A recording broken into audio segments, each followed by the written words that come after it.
pledge allegiance to the flag of the United States of America and to the republic for which it stands, one nation, under God, indivisible, with liberty and justice for all. Call the roll. Commissioner Hightower. Here. Commissioner Patton. Here. Commissioner Webb. Here. Commissioner Gauss. Here. And Mayor Vanilla. Here. Is there any additions or corrections to the minutes of August the 13th? Hearing none, those minutes will be approved. And the special meeting of August the 16th, any additions or corrections to those? Hearing none, those will be approved.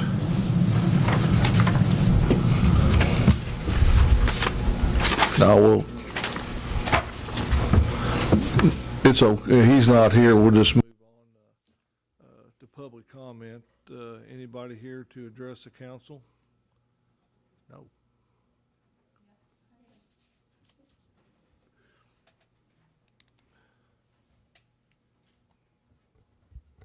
I'd like to address a couple ordinances that I was given to by you, Mayor Ranella. Pull the mic down. That I was given a couple ordinances that I was given to by you, Mayor Ranella, and by code enforcement. Yes, state your name. Crystal Rowat. Okay.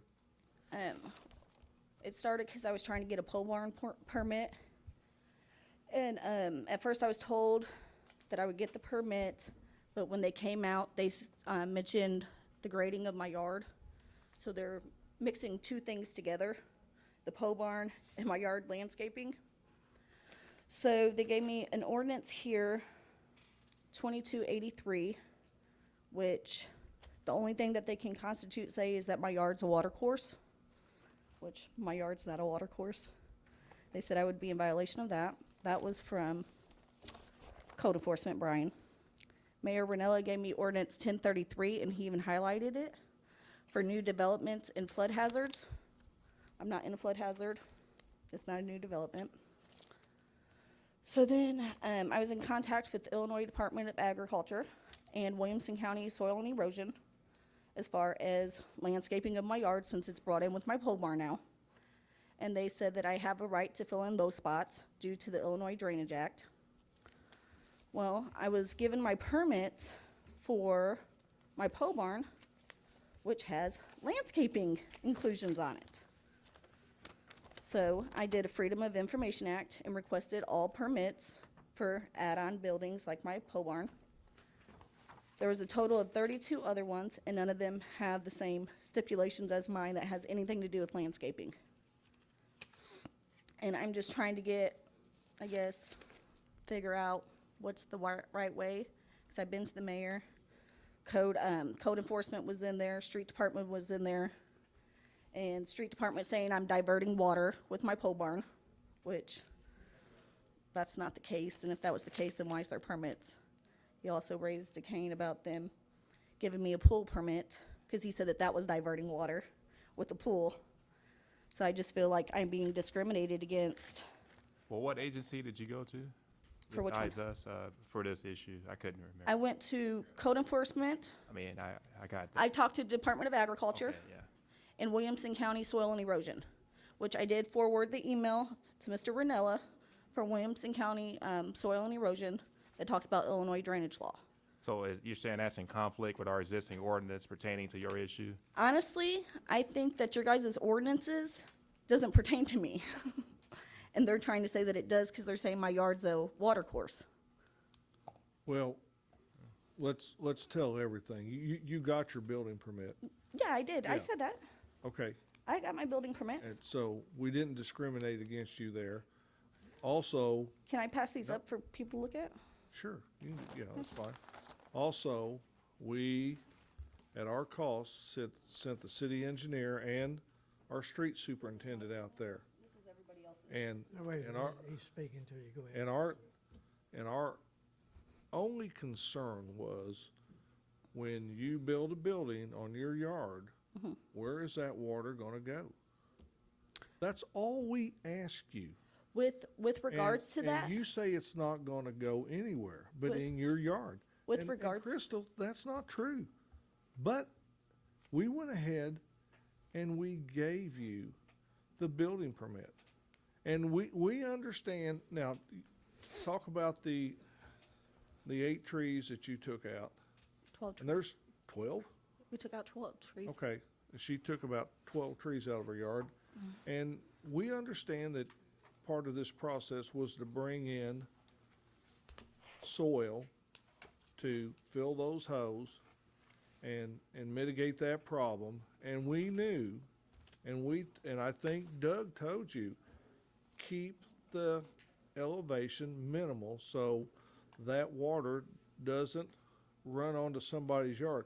I don't care, what the Department of Agriculture or Soil and Water told you, and this is in your own words. You didn't care either. You was going to do it anyway, and that was your civil responsibility if you got sued. Did you not say that?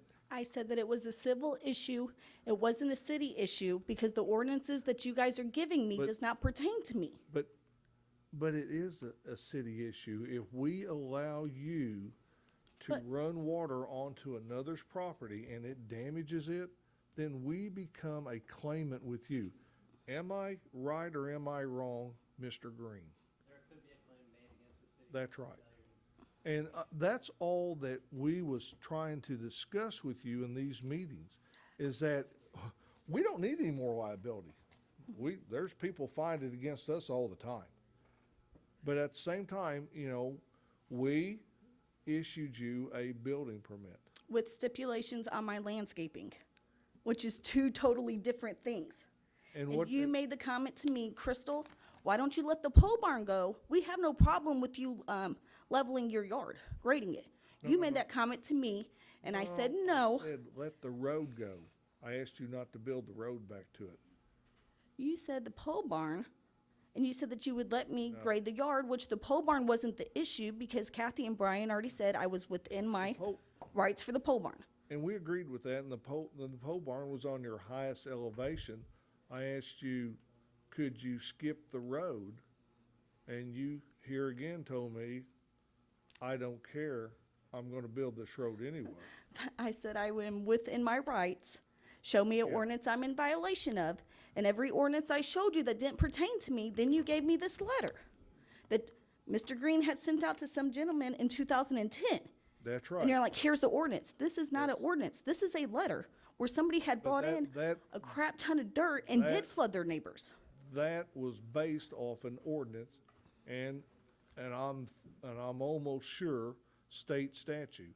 You cannot do anything that will impair your neighbor's property. Correct. And I'm not impairing their property. I'm filling in low spots in mine. I'm not building it up. Well, And my thing is how does my landscaping have to do with my pole barn permit? How does my pole barn permit that goes through code have to do with the street department? Same thing with my pool. When he sat in there and said, oh, she should never have been given a pool permit. That's diverting water. Anything, if I put a piece of paper on the ground, technically that's diverting water because water's gonna bounce off. As long as I'm not changing the grade of my yard, I'm not changing the route that the water flows, it's not but diverting water. And we also told you that we understand that you're probably minimally going to affect the grade, and we can live with that. Then why do I have stipulations on my pole barn permit? What are the stipulations? It's right there, I When was you trying to say pass it around. When you say landscaping, what do you mean by landscaping? Because the way my yard is set up from the previous people, like the middle part of it has just like a little dip. It ain't even like a hill. It's not a big grade or anything like that. Just fill in the dips. And then for our gravel driveway, which code did say we could do, as long as we didn't elevate it, dig out all the roots and fill it in. Because our whole yard was covered in roots. Because we had like 12 trees. And we have a huge yard. We have 5 kids. We want a yard for our kids. And what did Brian tell you to do? You gotta dig out the road to some degree. He told me Or that he told me I can dig it out And use that dirt to do what? to fill in stumps. That's right, To fill in stumps the stump holes. or remove it out of the yard. Yeah. But that's my question, where does landscaping come in? The driveway isn't on my permit request. Well, Where does landscape, that came in from the get-go from code enforcement. And then it got brought to your attention, and then it got brought to Mr. Doug's attention. But where does that come hand in hand? I put in a permit for a pole barn, just a pole barn, because I'm doing things the right way. So I just want to know, based on the other 33 permits that I gave you guys, none of that's on there. Nothing to do with landscaping, street department doesn't have to go out there, the city engineer doesn't have to go out there, so why is it just my house? Okay, when a permit is issued, it's not just a permit to put a building up. That, it includes site drainage, just a whole plethora of things that may affect the surrounding area. For instance, if somebody wants to come in and build a restaurant with a parking lot, there has to be grade acceptability according to our city engineer as far as where that runoff goes. I mean, it's gotta go Correct. somewhere. And- Correct. And the On way new buildings, yeah, because the you way I have to read have this them up high. permit is that's exactly what we're asking you to do. So on the other 33, where's it asking them people to do it? Right there, that he has. How do you know what those permits entail? Because it says it right there on them. Did you? Do you know did where the sites are? Yeah.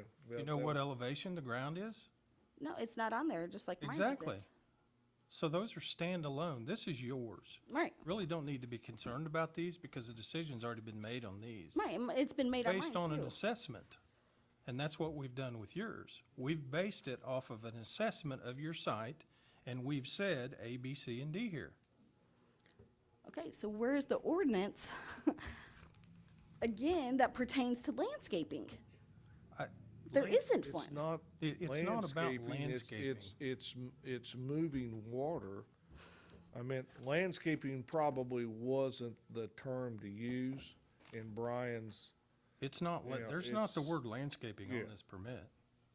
Is there? Doug's back there, he's the one that told her about the water. Is there? well, yeah, Not landscaping Where in is general, no. landscaping referenced on My this permit? roots We've been- and stumps, that's Okay, it says landscaping. the 2x4 skirt board on bottom must sit on the ground as it is now. If bringing in rock for floor in barn, the dirt that is dug out must be hauled away or put in holes if stumps are dug out to remove the same for a driveway. The elevation cannot be elevated.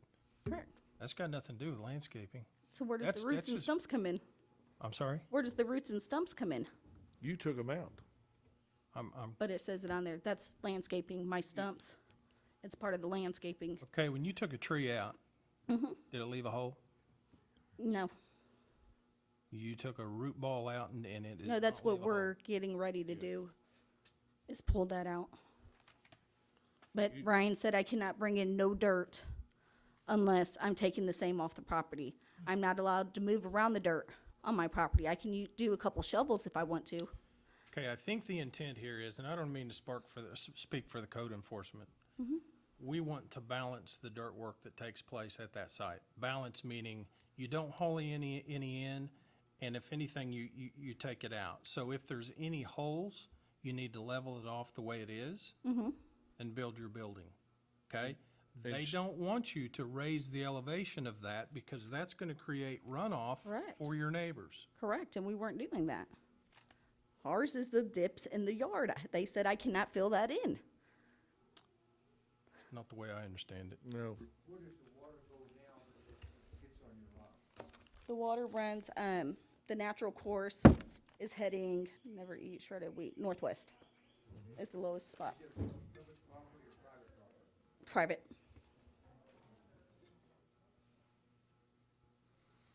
It doesn't cross no ditches, no, none of that. It's a small hands-up ditch across the back neighbor's property. that another neighbor Has dug out has and dug rerouted out water. on behalf of removing water from his yard and got permission from, if I understand it right, maybe the wrong neighbor now, to exit water onto Boyton Street, which we know holds water. It's a very small ditch. Yeah, and we just asked we just asked Crystal to, and all this, when she's gotta go in there, there's no use for her to do all this, and she's gonna remove the roots and the stumps. And the only reason why that was is because we couldn't raise the elevation. So the only way to remove the ruts and the roots in the yard, the stumps and Yeah. the roots, is to pull them out and fill them back to grade level, ground level, Right. so that we don't have the roots taking over our yard. Yeah, but you can do that with the dirt that's taken from your road and your building. Is that, He said I couldn't. That's the issue. It says I can't. I mean, if you're, that's all I want to do. I don't want to change the We route of the we water. didn't tell her that, did we, Doug? We told her you can use it. Here, let me make this real clear to you. What's gonna come first, the building or the? The building. Okay. The So building's coming in a what couple are you gonna do weeks. with that dirt? There is no dirt from the building. And that's what I kept explaining. There was no dirt. They're doing the 2x10s on the ground. Okay, because it's on the highest level elevation. Even if it was on the lowest, What they- about the road going back to it? Will there be some, there's gotta be some there, For the driveway? yeah, for the driveway? For the driveway, if we did the driveway, it's gonna be dug 6 inches, that dirt, Yeah. and then rocks put in. It's not going up higher, it's not going lower. Okay, It's going the same. you can, okay, let me ask you this. When's that gonna happen in the process, before or after the roots are taken out? Probably needs to be after the roots. It's gonna have because to then be you- after the roots because of the stump. Yeah, because is there a stump in the roadway? Yeah. Okay, Huge all right. Yeah. You know, But see, that was our issue, was just not really the stumps, it's the low dips in Okay. our yard. and.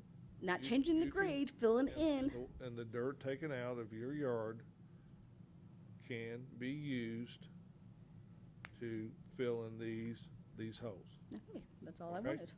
all right? Yeah. And then you're gonna bring in other dirt to fill in the remainder, right? Yeah, for the roots, yeah. Yes. We're not changing the grade or the elevation, no. Well, but we even told you if it was, make it minimal, Right, okay? right, and that's where the different contradiction kept coming in. One We was got a saying game yes, one was plan. saying We're no. on schedule here, And we're good, all right? yes. Okay, All right. why don't we double check with code enforcement tomorrow to make sure we're on the same page? Well, And we everybody's on the are, I same think Okay. Kathy and, yeah, us Okay. are on, all right. Thank you. Yes, sir. You may. Oh, could we do we're gonna give a certificate of appreciation out to a 33-year employee. Can we do that and then get you? Thank you. Douglas. Mr. Sanders, please enter the chambers and come up to the mic. Thanks, Crystal. Thank you, Crystal. Mayor, council, I'd like to recognize Gail Sanders for 33 years of service to the City of Marion. All 33 years have been in the street department. The pride and dedication this guy has given to the City of Marion and this department is above and beyond. He's going to be hard to replace. We're going to really miss him. Yep. I just Known wanted him to- a long time, grew up by him. Yeah. We stomped a lot of real estate together in our younger days, so you're right. I worked a lot of Yeah. years with him and Yeah. a lot of Fine- knowledge fine there. man. He's takes a lot of pride in what he does. So Yes. we're really going to miss him. Well, Gail, I got a little certificate of appreciation. It goes like this: certificate of appreciation awarded to Gail Sanders for extraordinary service and dedication to the City of Marion for 33 years, awarded this 27th day of August 2018. Gail, thank you. Thank you.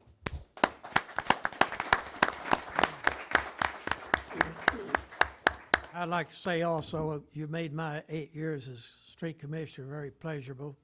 You worked hard for the betterment of Marion, and I've got to know you as a gentleman and an honorable guy and a man of integrity. We'll miss you, and I wish you happy years of retirement. Thank you. Okay? It means a lot. Would you like to come down? Yep, that's why I want you and Doug to do it. Come on down. Huh? Come on down here. Go down there, you're mayor. No. Well, you're his commissioner. I want Mr. Phillips in the middle of that. He's the man that put up with Gail all these years. See what happened today. Yeah. You'll never believe it. Mayor Butler bought my lunch. When? Today? Beat that. I can't beat it.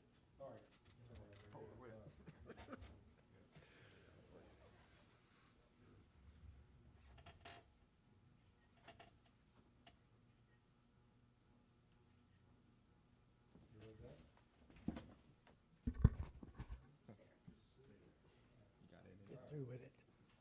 Aren't they through yet, Gail?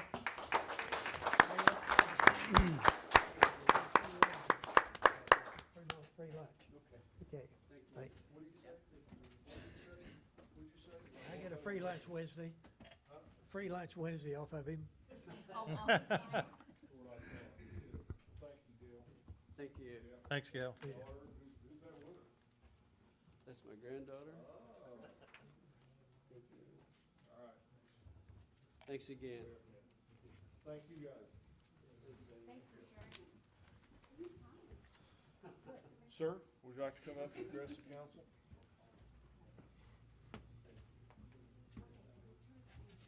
We got another one here, we'll do it at the end. I thought that was Gail. Yeah. Give them each a copy. Okay, would you both state your name and then, Yeah, hi, I'm Dan Rentelman. This is my partner here, Gus Marosher. He's going to hand out our little problem we want you guys to solve, hopefully. We're here representing the neighbors on Suzanne Drive, and we have a speeding problem there. We checked about 75% of our neighbors, and they're all for what we're going to present here. I'm going to read one from my younger neighbors. We're representing the senior neighbors. Safety concerns from resident Cameron Newboat. My family has concerns about the traffic on the street. My wife and I have 2 kids, one that is 4 and one is 8 months old, and we have a dog. We have cars on the street that drive recklessly without concern for their surroundings. My wife was recently pushing our 8-month-old in a stroller and was almost run over by an oncoming car that wasn't paying attention and driving way too fast. She had to run the stroller into the grass. They never acknowledged seeing her.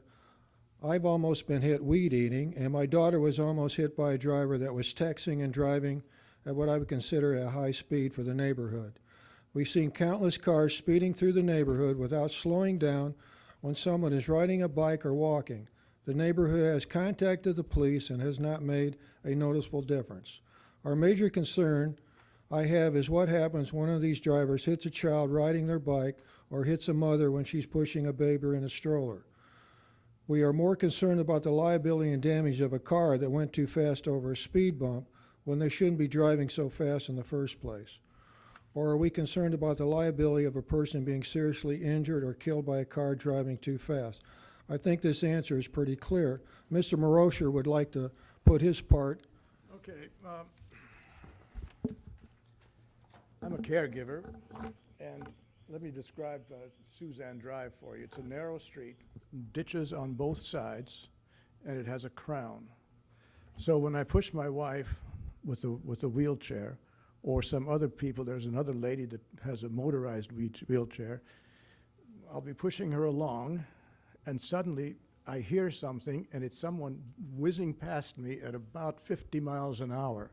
I'm talking about a big SUV as fast as it can go, and missing us by so much. Now, what choices do I have? Do I put the wheelchair into the ditch? Does my wife then fall out, and then I call the ambulance?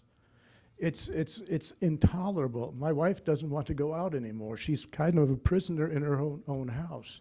It's a terrible situation, and it could be solved not by stop signs, not by radar, but put a speed bump in so those morons don't fly through our neighborhood anymore. oh, okay, now Suzanne is the first road south of Hendrickson that runs to the west off of Carbon, is that right? Yes. only turn right on it. Yes, Yeah, it's a cul-de-sac. Yeah, and it dead ends. Yes, it's a at cul-de-sac. The VA property? there's a cul-de-sac down there, and Yes, yeah. yeah, yeah. Yeah, it now- ends in school property. Okay, so are these your neighbors that are Yes, yes, that are driving like this? yes, and their multitude of friends. It goes on sometimes until 4 o'clock in the morning. 4 o'clock in the morning doesn't bother me that much. But in the evening when it gets cool and we want to take a little walk, we can't. We just need a speed bump, say, in the middle. That way they'll have to slow down. At Dorothy? Yeah, Dorothy, yeah. That's halfway. We don't want to name the neighbors, but Well, it's at the end of the street there. They're coming. Speed bumps aren't always the most popular thing Yes, I on the understand. street, so do you think you guys could get a petition with the majority of your neighbors? We had 10 of us there the other night. We said we'd come and speak. Okay, They had to work, some of them can't be here, right? okay. Well, yeah, everybody works. We're the only ones that are goofing off. And write letters. Yeah, Excuse me, And write those are columns now. Collins, okay. I read them, you do a good job. yeah. Yeah, okay. It's definitely something, well, here he is, that we can take into consideration, but it will be with the consideration of your neighbors now. You understand that? Oh, we know how to twist Okay. arms. Did you say you've talked to 10 that agree? Yes, yes. Yeah, how many don't want it? I can think of one couple and the people that are speeding. Two bunches, Yeah. 2 couples. And, yeah, we've talked to 75% of the neighbors. okay, We had a block ice cream social Saturday, and we were all there. And it came up, and I said, let's go, and then, me and Gus are here representing them. And Cameron sent me an email with his comments, and you have my comments as to what we have to put up with okay, and why my wife can't go out. okay, We've Okay. got a lot of kids and dogs on the street. yeah. How many homes would be past, if you put the speed bump in the middle, would be 10 homes past that? I'm just curious. It's about halfway. Yeah, if See, you put it right in the middle, each person, you got 1, 2, 3, 4, 5. Yeah, there's about 10. Okay. Total houses, Total houses probably Oh, 20. no, yeah, 20. yeah, something. yeah. yeah. The Once, dead end, goes all the way down. Yeah. And they take off and then they just race towards the other end. And the reason I say a stop Talking sign high wouldn't, school kids and the reason I say a stop sign wouldn't do anything there is because when they go to Carbon, they run that stop sign anyway. stop I'm surprised there hasn't been a wreck there. But the other day it was a couple of weeks ago, I was going to do some kayaking, and I'm driving down, and just about then, a little girl in a pink bicycle and a pink helmet with pink feathers on it, she pulls out. And fortunately, I was doing the speed limit, which is, I was going under 25, but still.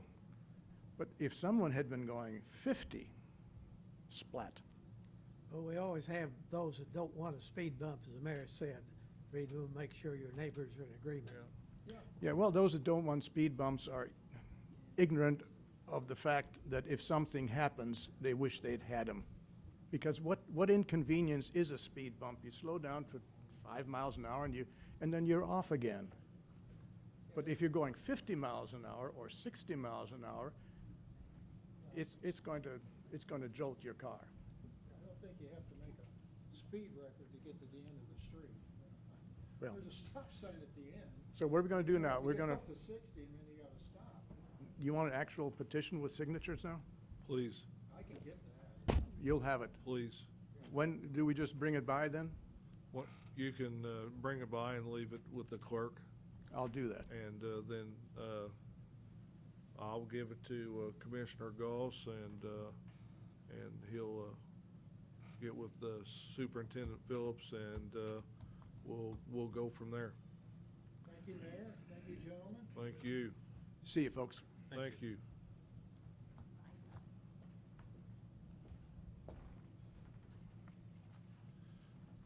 Anyone else? Guy back there in the blue.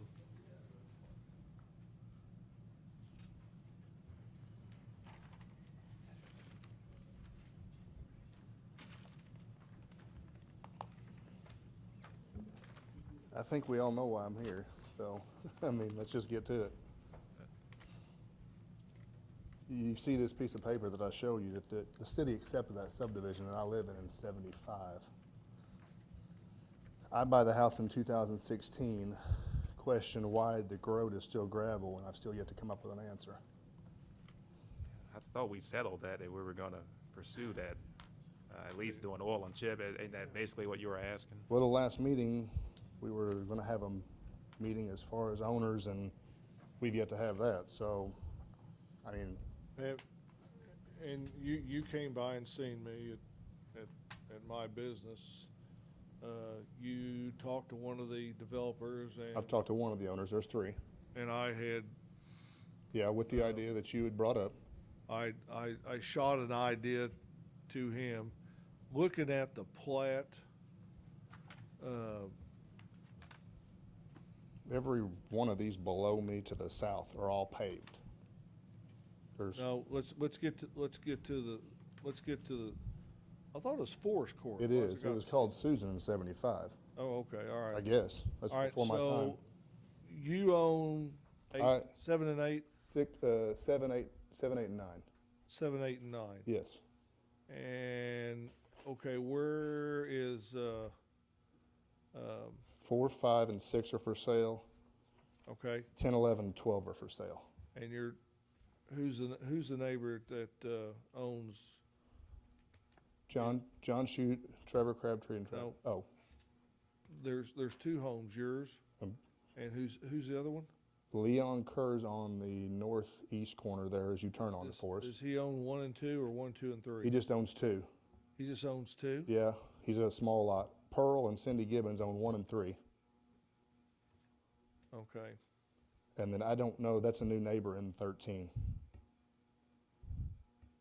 The Well, blue house, I if you look mean, at the pictures. and you and I talked about this. These are very narrow lots. Yeah. Very narrow. Mhm. That, and I'm just trying to come up with some ideas to help expedite this. And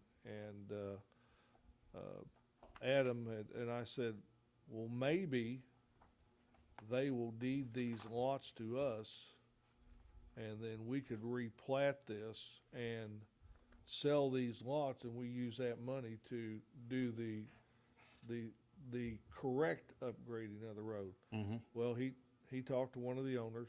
Yeah, John felt his lots were worth more than what, and me and Glenn had talked about what it would take just what oil and chip it, or what do you say, sugar mix it? But Yeah. that doesn't adhere to our subdivision ordinance as it stands right now, right? It's gotta be concrete or asphalt with a Curb and gutter. curb and gutter. The 3/4-inch polymer binder that we're putting on West Main, Marquette Drive, is a good surface now. But the ordinance calls for a 8-inch aggregate stone base. And I don't know if you got 8 inches of stone. We'd have to dig it, I'm sure there is.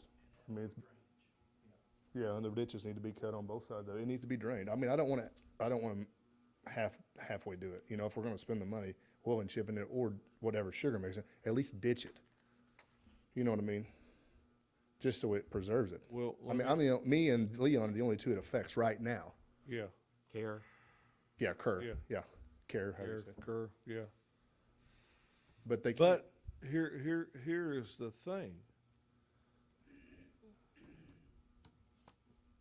You know, correct me if I'm wrong, because that road is not to subdivision ordinance or standards, we can't issue building permits for those lots, can we? I think the answer is no. So, you know, despite what But they've been. John says. I agree with that. No, I'm mean, not disagreeing with you on that. No, despite what John says, But I that- understand that he believes those have a value, But they've been. but they have no value if you can't get a building permit. I agree with that. Why, am I right, Glenn? Why would we issue a building permit to build in an area that I know that we've accepted the plat for the subdivision, but if I understand things right, we did not accept the road. Is No. this correct? The only question is, how did his house get built? Yeah, that's what I was gonna say. In 2000, you guys issued a building permit for that house. Well, you can issue a building permit. Okay, you did, They run their own water and sewer up there at their expense. So but why was the road never questioned? talk to your developer. You're supposed to have done it. Hey, the city should have checked it too. No, the city, we got the same No. thing with Gary McGee out here that we just No, finished that's with. not even the same Same instance. thing. No, it's not. We had No. some responsibility. I mean, we We- can't be we- totally yeah. absolved. I think we dropped the ball. Yeah, I mean, I think the developer and the city have both got some stake in it. We didn't accept that road. It says right here in 75, you accepted the plat as a We subdivision. accepted the plat, but the road it was never put in. It's the same thing with Gary McGee's out here.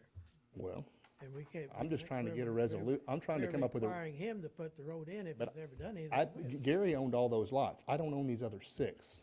Do you get that? Understand that. Okay, I don't own them. I own 3. But I stay put where I am, guys. We're not in the business putting streets in for people because of his mistake in buying one without a street. That's Our just, problem. that's beyond the point, because if it wasn't me bought that house when it came for sale, You bought the house as it was. it could have been somebody else that could have bought it. So if it wasn't me, it's somebody else would have been up here. It's been bought, let's put it that way. It doesn't matter. Yeah. You can annex me out of city limits. We're not, I am not in favor, and street superintendent is not in favor of putting a road in for someone free of charge. Well, you're one of 4, so we'll just see. I'll probably go down in flaming defeat. I've done it before. Yeah, well, If they all want to spend the money on putting in a street, have at it, but they are dead wrong in doing it, and they're violating the ordinance of our city. That's your opinion. You're Well, entitled it's to it. not my opinion, it's a fact. It's your opinion. well, a hang on. fact. If we put in a road to standards, then we're not violating the ordinance. I'm not asking for a road to standards. Yeah. You know what I'm asking. Well, but then. I get your point. Then. I get your But point. at the but- same point in time, Adam, it would not be in our best interest to put in So something that what- didn't. You are, I think we can, I mean, that's kind of. I think we can come to a resolve. I think we can too, but it's discriminating me and my kids because I live in your city, I pay your city water, and I pay your city's taxes, and I pay your city sewer. What's the benefit for me to do that? What's the benefit for me to live in the city? You get 7% of my tax bill, and I don't get the same that everybody else in this town gets. Well, What's fair is fair, and what's right's right. That way, when you purchased the house, I didn't put the road in, Johnny. I'm asking, was this situation when you built the house like it? I didn't build the house. Huh? I didn't build the house. When you bought it, was it like this when you bought the house? The road was, yes, because of the situation has You changed. were aware of that. Yeah, but I didn't know the situation of what it entailed. It doesn't matter. I bought the house because I wanted the house, not because of the road. I think it's a nice home, and I think it's a nice place. It is, but And I appreciate that fact. But you knew there was no street there when you bought it. there's a street there. It's gravel. We're not. Just because it's drawn on paper doesn't mean it's a fact. well, I'm gonna throw out my opinion here. I think we do have some responsibility here. I mean, just because a former council made a mistake, that doesn't mean that we need to continue to make a mistake. And I think we need to come to a resolve. I would, and I. And it's not my place to go to them because I mean No, I know. No, it's not, and I can, and they need to understand that, yes, guys, you do own this property. It was inherited. You that's what inherited I mean. The situation has changed Yeah. because Right. Kenny that built my house owned the lots with John Shute. It was just two Right. partners, and then Yeah. he's passed away, and his boys have inherited with John now. Yeah, Travis and Trevor. Yeah, have both inherited this. So, But I mean, I don't want to only break. thing I can do is I can tell you, I will ask for them to come meet with me, or I mean, I'd like go to sit in somewhere. on it. I mean, Yeah, it can be civil. and just tell them how it is. Guys, you can own these lots, but until this road gets brought up to subdivision standards, you can't sell a lot. Well, So how do we get past that? Let's hold on a second. Let's not get the cart before the horse, because I have a real problem with a subdivision road being accepted by the city back in the 70s, or a subdivision being accepted back in the 70s, but the road not, and now we're asking the developer to go in and put a road in to today's standards. I don't think that's fair to the developer. Here's why I say that. Because- Then how's he gonna sell his lots? All the other streets are curb and gutter though, out there. Yeah. What Doug's saying, the standard was probably different back The then. standard was different back then. So how can we hold them to a higher standard today than what it was when it should have been done right the first time? I mean, my street don't have curb and gutter on it. And the rest of them have 90% of curb and the other gutter out streets there, don't don't have curb and gutter on it. Do the rest of those streets out have curb and gutter? I don't think, The rest of those streets out there was paved with yeah, concrete. they were poured concrete. And it had an integral V curve. Yeah, they had a curb, yeah, Exactly right. yeah, Poured with the concrete. that's right. Exactly right. The rest of them have it like that. So I think the thing to do today is let's look at a good cost alternative for all parties involved. And if that means oil and chip or a 3/4 inch polymer or whatever, and shaping and grading to cut some ditches, I think that's the answer, because it solves the problem for him, solves the problem for us, and it solves the problem for the developer trying to sell the other lots. Yeah, even if you get a portion of every lot that he sold from here on, if you could come to that, I mean, there's a Well, lot of, But here's, to get you recoup your money. I think then, Put a lien on it. Build the road, put your lien on it, or the road cost, put your lien on it. Now then, the lot sold, They pay you first. They haven't been sold in 50 years or 40, whatever it is. I don't think they're gonna sell very have you fast. seen it? That's what, yeah. Well, It may sell with a road. I Are mean, we there's- gonna ask this same deal at McGee we just did, are we gonna ask them the same level when we build that road for them? Danny What McGee would or he- whoever. what would we he just, be we asking just us took, for? we just took their plat out of the city. I know. There is no longer a subdivision there, John. So if So- I were another developer and I came to the city council because we paid for part of his road, what would they be asking us for? To pay for part of their road? I would say if you pay for one, you're gonna have to pay for a bunch. I do not agree with that at all, because we've got our standard in place. And it's either you meet the standard That's right. by today, or you don't get the subdivision and we don't accept it. That's simple. But for somebody to come in and say, hey, you paid for part of his, you need to pay for part of mine, Can't do it. won't do it. I won't do it. But I do think we have a dog in this fight. I think there is some fiscal responsibility for us as a council, because this never was right to begin with, and we need to make it right. Yeah, because if you look at that subdivision, was all developed together. If you look at it, there's Pamela, Brian, whatever the other street names are, they've all been brought up to code. I mean, I don't know what code enforcement was back then. I mean, obviously, there's a lot more people in place. But we skipped this street every time because there were no houses on it. Doug, what's your opinion? You can weigh in. Doug got an opinion. We've been through this a bunch of times. If you're gonna do it, the base isn't there. Adam knows I've dug that base out twice or 3 times since I've been there, since I've been superintendent. I drive on it every day. There's a base there. Like I said, I dug the base up, I know the mud was pumping through, the water can't drain off the cul-de-sac in the back, so you're gonna have to do drainage, and you're gonna have to bring the base up, you know? Okay. When that was sold, the owners got a little bit of a bind, and one of the family members bought that back there and put that rock road in themselves. In other words, they cored it out and just dumped rock on the road, and that's what it is.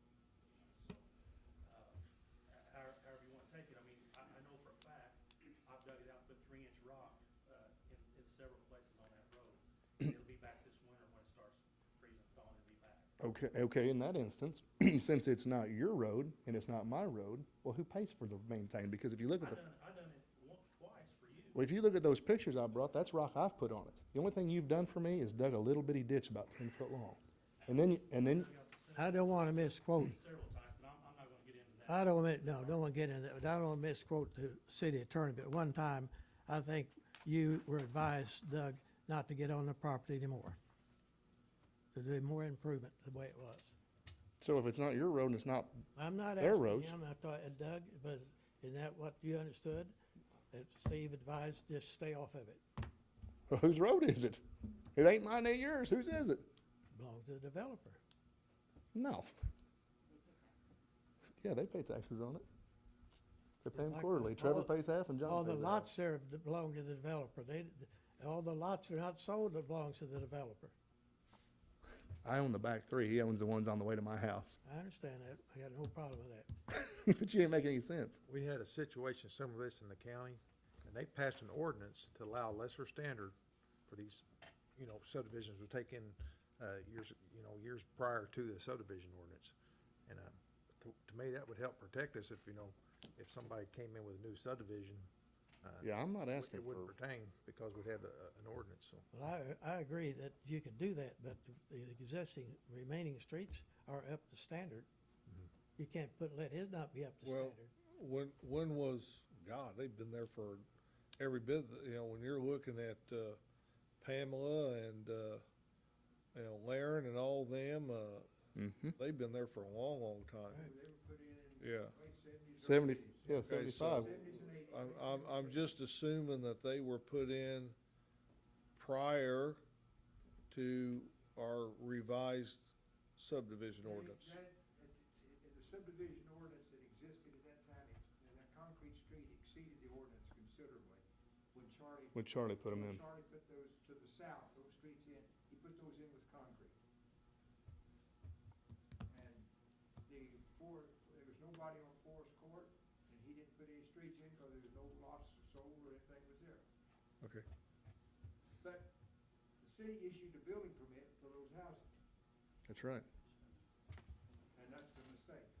Would you agree that some of that cost should be yours and the developers as well? I think it's more on the developer. I threw out an idea that lot 6, if they would deed that to the city, I would buy that to recoup some of your costs because it would square my property line off. The city issued the building permit. But when I ran that by John, that $10,000 to sugar mix it that Glenn came up with, he said his lot was worth more than that. Now, that lot 6 is .33 acres. But- What lots do you own again? I own 7, 8, and 9. 7, 8, 9. So you'd be interested in buying 6 if He would John deed it deeded it to the city. city? Okay, As long as I knew what it was gonna cost me up front. 50,000. Yeah, That's one thing. Do we have a cost estimate to get it up to? 50,000 put the road in.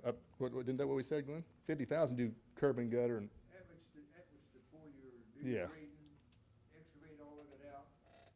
How many feet is that? 410. 410. But you came up with 10,000 on the sugar mix. It's, say, $300 a foot, and you say 400 feet. Yeah. But they, me and you talked. Jim, could you get that ordinance? Yeah, I can get the ordinance. Do you think we need to look at that ordinance? And before we go any further here, then, I think, all of there's a lot of things we need to investigate and come up with some solutions, but I think a solution is somewhere. I don't think you're gonna get anything out of, I don't know that you'll get anything out of John, but I might be able to talk to Trevor. Yeah. Travis don't give a crap, he's out here. He's up in Champaign, I think. Isn't he a big-time heart surgeon or something? Yeah, Springfield. You won't get him, you won't get Trevor, or Travis here. Yeah, he could care less. I got it. I got his phone. Do you? I do. I mean, I don't think, What- they've never been explained that they're never gonna get a building permit for it. You know, Let us pursue I'm fine with some that. options. I just, Yeah, and it's not gonna be solved tomorrow. No, I'm not expecting it to be. Let us pursue some options and come up with some different scenarios and see what might work out best for everyone. yeah, and, you know, But you let's may, make progress without having them keep coming up here. yeah, I'm just Trying to tired of, investigate beating a this dead problem. horse. Yeah. But John, I mean, I can tell you, John's argument is, he thinks you guys accepted it in 75, and he's not gonna do anything with it. I mean, I just got that vibe from talking to him about it. And that's fine if that's his position, Mhm. but there's not gonna be any building permits issued out there, so. I agree with that, and I've told him that, but he doesn't seem to care, but that It's- still doesn't solve yeah. the problem at hand. Doesn't solve anything. So So- basically, there is 10, 11, 12, There's 6 lots still for sale, 3, 4, oh, no, No. you say 3 belongs to Pearl and Cindy, 4, 5, and 6, 10, 11, 12, Who owns 3? Pearl and Cindy Gibbons. Oh, they And own one. 3 as well? Yeah, they own 1 and 3. Okay. So. Their house is 4 on 1, Their house is on 1, their pool, and then they own behind their pool on 3, All right. behind Leon. They actually own behind Leon, number 2. 4, 5, and 6, 10, 11, and 12, and what about 14 and 15? Those are on Those Foster are Road, also, right? yeah, those are all. Yeah, those are houses All on right, so Foster we're Road. talking 10, 11, and 12, 3, 4, 5, and 6. Yeah, 13 was. 4, a bu- 5, and 6. Yeah, 13 was a Yeah. building trades house, and then the other two, there's a house there All right. too. But I think there's still some for sale. You go down here on Pamela, he's still got some for sale to the south, because he still mows them. But they're on a road that's to standard. Yeah. So that's, Oh, yeah. Yeah. And they still ain't sold, so what's that tell you? Yeah. all right. You're talking about the old subdivision requirements. It's pretty obvious they were required to put in concrete roads because everybody else did. Yeah, but if you were around back then, Charlie was known for doing some pretty shady stuff.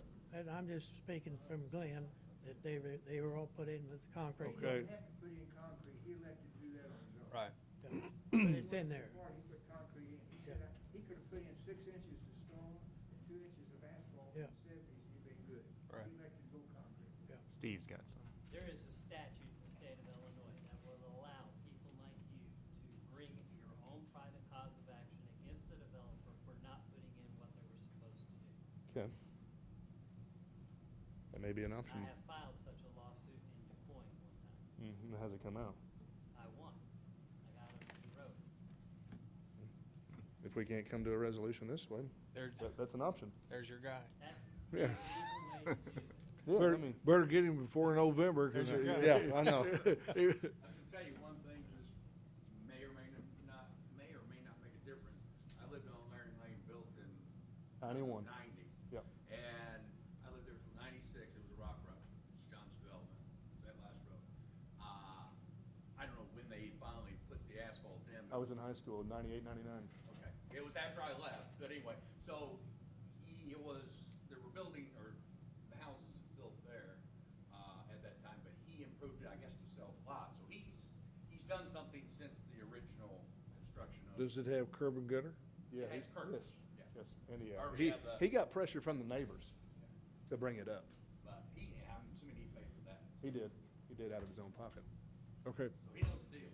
Yeah. let's look at some different avenues and you're, you know, hopefully we can come to some resolve, but then you've been given another recourse. Thanks, Adam. Okay. Anybody else need to address the council that's not on the agenda? Thought that was me. Young man in the blue shirt. Oh, you're on the agenda. Okay, all right, we got number 1 out of the way. John, would you like to come and address us on, number 2, city insurance, earthquake?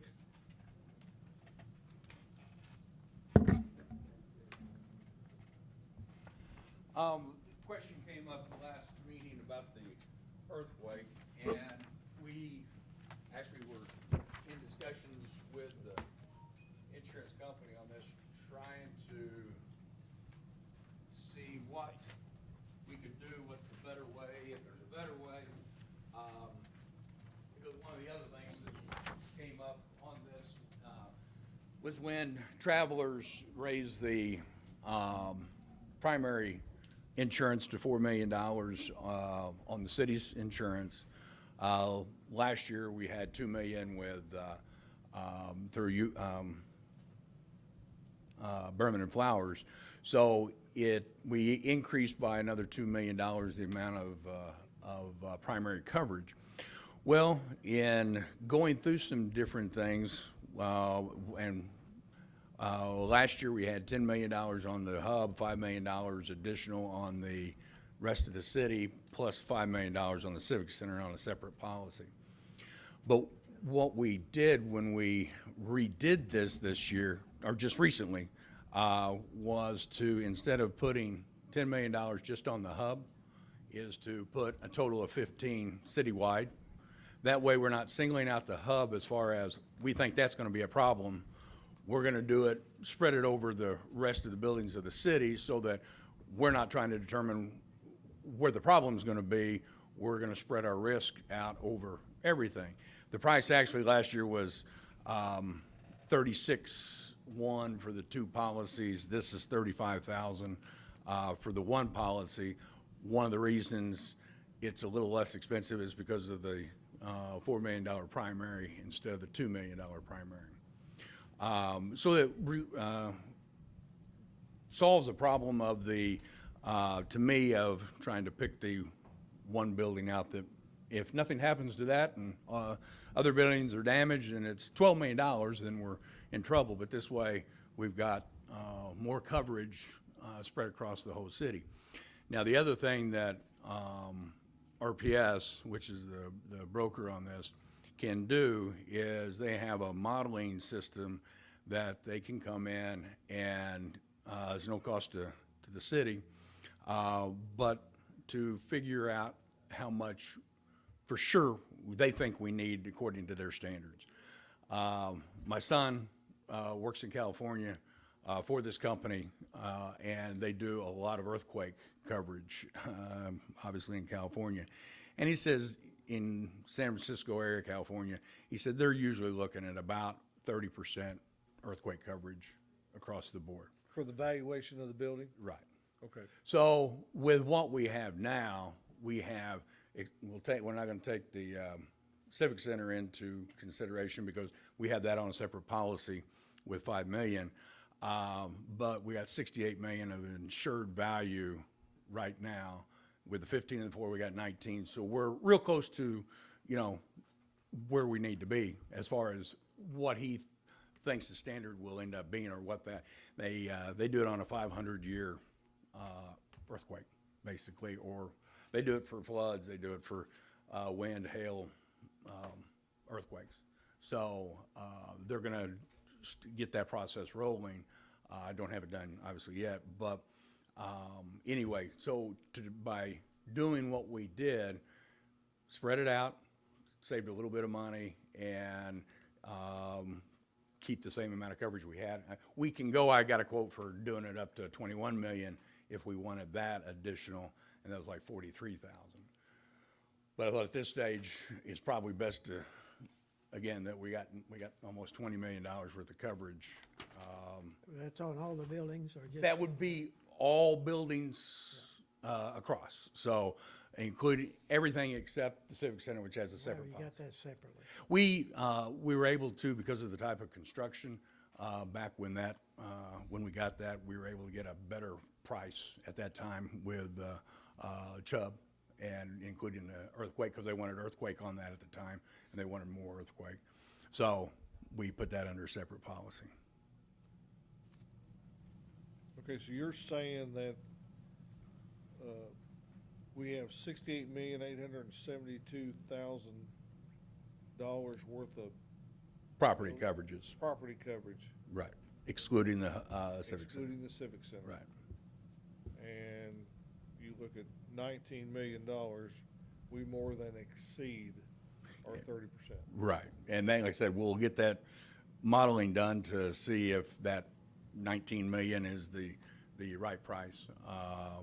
They just started this modeling the last few years, trying to, it's a very expensive program that they've developed to try to come up with what's good for everybody. I mean, they're not trying to oversell or undersell, but they're just trying to come up with a way to give people a good idea. And you think you can get them to come here and do our city as a model? Yeah, they'll do it as a model. They don't have to come here. They can just, they'll have all the information on all the buildings to be able to determine that, and then go back to the past history on earthquakes and what kind of, because it all comes down to, what kind of earthquakes are, potential, also what kind of construction you have on the buildings. And then one of the other things that Brian had brought up in our last meeting, we had them also do an evaluation of the buildings. It was 6 years ago. They came in and did what did they do, 15 or 18 buildings? Yeah. And so to come back in and do either all of them again, or like the police station, we put a number on that when you guys redid the building, but have them come in and redo that one, maybe it's like $350 a building. So it's very reasonable, but now you've got a basis to set your pricing on, your values, so that you're not overinsured, you're not underinsured, and you got somebody who's done a evaluation of the building to come up with a replacement cost.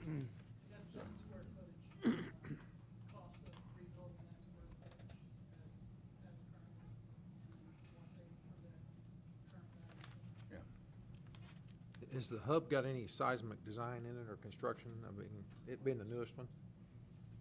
I don't know if it does or not. I can find out. I'm not sure. There should be. There should be. Might help us some on, Yeah. insurance. Yeah, that's why, I say it would have been a little less if we kept them separate and had just the 10 million on the hub, but by the same token, now we're singling that out so we're able to keep the pricing a little bit lower, but spread our coverage a lot more.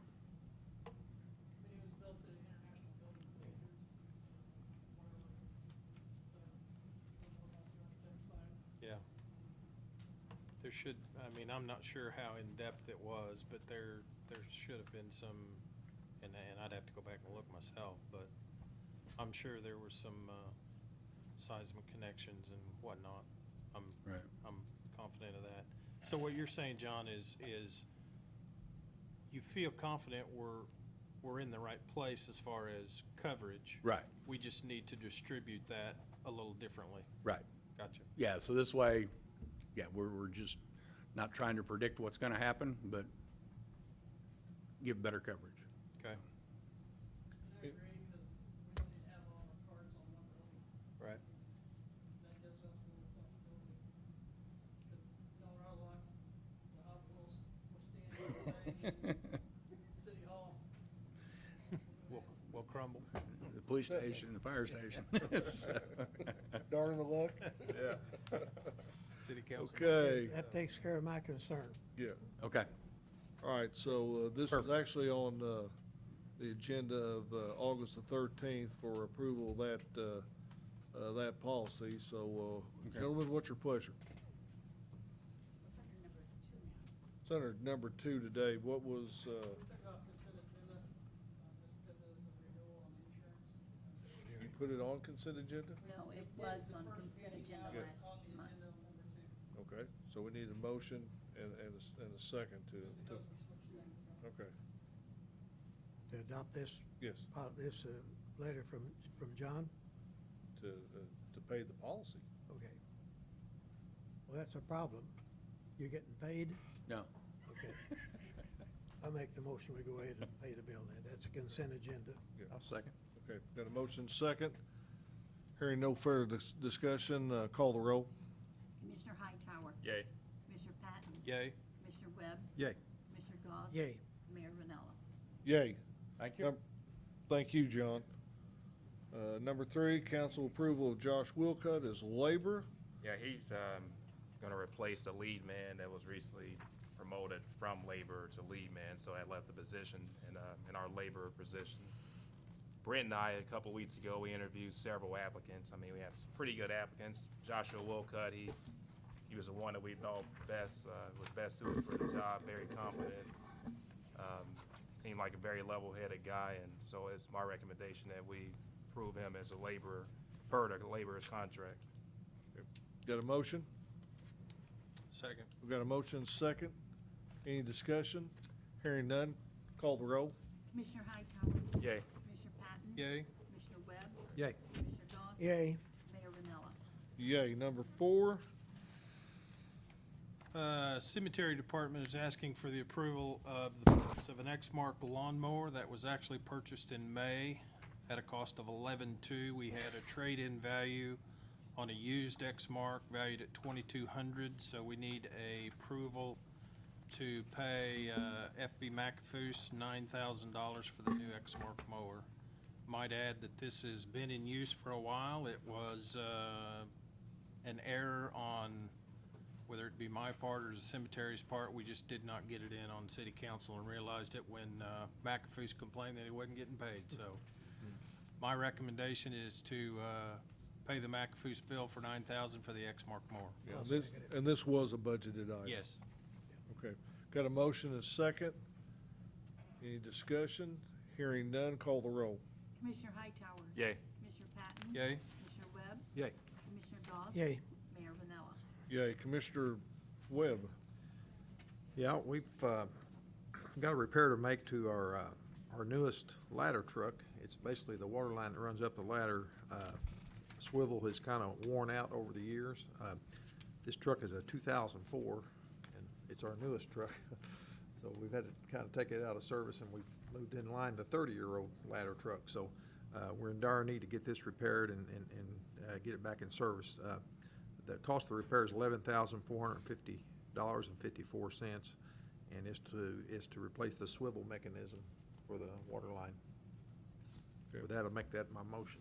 Do they come down here and make the repairs, Jim? No, I believe it'll be sent up there. They send It- it up? Send it up? It's already up there. Yeah. Okay. Second it. Yeah. We got a motion and a second. Any other discussion? Hearing none, call the roll. Commissioner Hightower? Yay. Commissioner Patton? Yay. Commissioner Webb? Yay. Commissioner Goss? Yay. Mayor Vanella? Yay. Commissioner Goss? Need council approval to pay Ramsey Excavating for work done on North Market Street from First Southern Bank Corner down to half block short of Jackson Street. That's consisted of sawing a trench, demo roadway and haulaway for decorative lights on North Market. The amount of money is $9,978, and it comes from Hub TIF funds. That goes with we're adding we've already approved the lights in. This is what it requires to pay for the concrete work. So it's my motion to approve that. Yeah, I think we bought the lights last December, if I'm not second. mistaken. Yeah. Got a motion and a second. Hearing no further discussion, call the roll. Commissioner Hightower? Yay. Commissioner Patton? Yay. Commissioner Webb? Yay. Commissioner Goss? Yay. Mayor Vanella? Yay. Chris? Council, Mayor, for Hub Recreation Center, my part-time employee recommendations this evening are 3 part-time employees. Holly Bolin for lifeguard at $9.50 per hour. Charles Michael Euler, security officer at $15 an hour. And in that area of security, we will be maintaining a maximum of maximum of 45 hours per week of security officer, security officer detail, and we have lost a couple of those. We will be shortly to another position that one of our officers has received. So we're kind of back to square one on rebuilding that security team. So that is within the same number of hours per week that we have been running. The third one is Jennifer Southard, group exercise instructor at $15 an hour. Okay, now getting back to the security officer, he's gonna be working 45 hours a week? No, The with entire group? 3 to 4 different positions. Okay. So Okay. they will stay under part-time level. Yeah. It'd be 18, 19 hours per week Are per these replacements? officer. Yes, replacements of Do so we those are, part-time guys submit your resignation? Yes. They do? yes. Okay, and you. Yeah, we have Okay. one separated, one resignation, yeah. And do you submit those to the treasurer? Yes, Okay. yeah. One is submitted, the other one will be separating with us on September 4th, so. And in regards to your statement, Chris is in the process of looking through the jobs there and the hirees and those that have not worked, 3 months? Yes, Yeah. we've put in probably 8 to 10 separations that, Yeah. and we've also worked out with the treasurer's office to, for those that are not going to be separating, that are on seasonal basis, to actually place them on inactive status. So, so that's effective Yeah. immediately. That's already been Good. enacted. I think I and- checked last week at the treasurer's, the finance office, that had 190 on the rolls, but you had 120 actually working, so I wondered how Yeah. he's gonna get rid of those. Yeah. you- So there's- You're gonna purge it. Yeah, yeah, we're in the process of doing that very effectively, so. Thank you. I'll Okay. make a motion that we approve the aforementioned personnel at the listed position and salaries. I'll second. Got a motion and a second. Hearing no further discussion, call the roll. Commissioner Hightower? Yay. Commissioner Patton? Yay. Commissioner Webb? Yay. Commissioner Goss? Yay. Mayor Vanella? Yay. Okay, my second item on number 8 is part-time position recommendation for Andrew Allen, who's currently a lead lifeguard. This position would be a part-time pool manager at $14 an hour. It is per position description that you have in front of you. There are multiple duties that this individual will do, and actually is well-trained and capable of doing currently. So that entails more on-deck supervision during our coordinator's absence on a day or two off per week. It also is within salary, the salary budget of that portion of aquatics, of aquatics operations. With the development of the aquatics department, a number of different developments with group exercise, swim team, the point we're at right now, and my recommendation is that it's time to bring back the pool manager position on a part-time basis. That was a position a couple years ago which is vacated, and that was a full-time pool manager position when we started operation of the hub. So that is my recommendation for that team, Andrew Allen and Jared King, to basically team leverage in order to work together to lead the aquatics department in that 1008 portion of aquatics going forward. Okay. All right. Make a motion. Got a motion Second. and a second. Hearing no discussion, call the roll. Commissioner Hightower? Yay. Commissioner Patton? Yay. Commissioner Webb? Yay. Commissioner Goss? Yay. Mayor Vanella? Yay. No, what's the other, Jonathan? Yeah, with Jonathan us? has, no, he's in a civilian naval position in Indiana. So he's not with us? He's not with us any longer, but he was Yeah. an acting pool manager Yes, for a period of okay, time. yeah. He was our first lead lifeguard. Okay. So his Yeah. brother, yes. Yeah, worked many years at the municipal pool and Correct. not municipal pool, park district. The park pool. district pool, yes. I apologize for that term. Yeah. And did an excellent job out Yes, there. yes, he did, Very knowledgeable about pools. yes. Saved our rear one summer.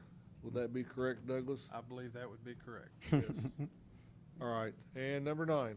Number 9 is an additional job classification for Trevor Gunther, who's currently a lifeguard. And that's a lead lifeguard position at $12 an hour, existing position. We have it's basically a position replacement from 2 separations, from 2 other lead lifeguards that have separated with us.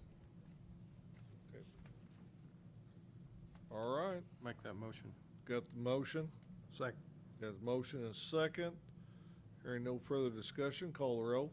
Commissioner Hightower? Yay. Commissioner Patton? Yay. Commissioner Webb? Yay. Commissioner Goss? Yay. Mayor Vanella? Yay.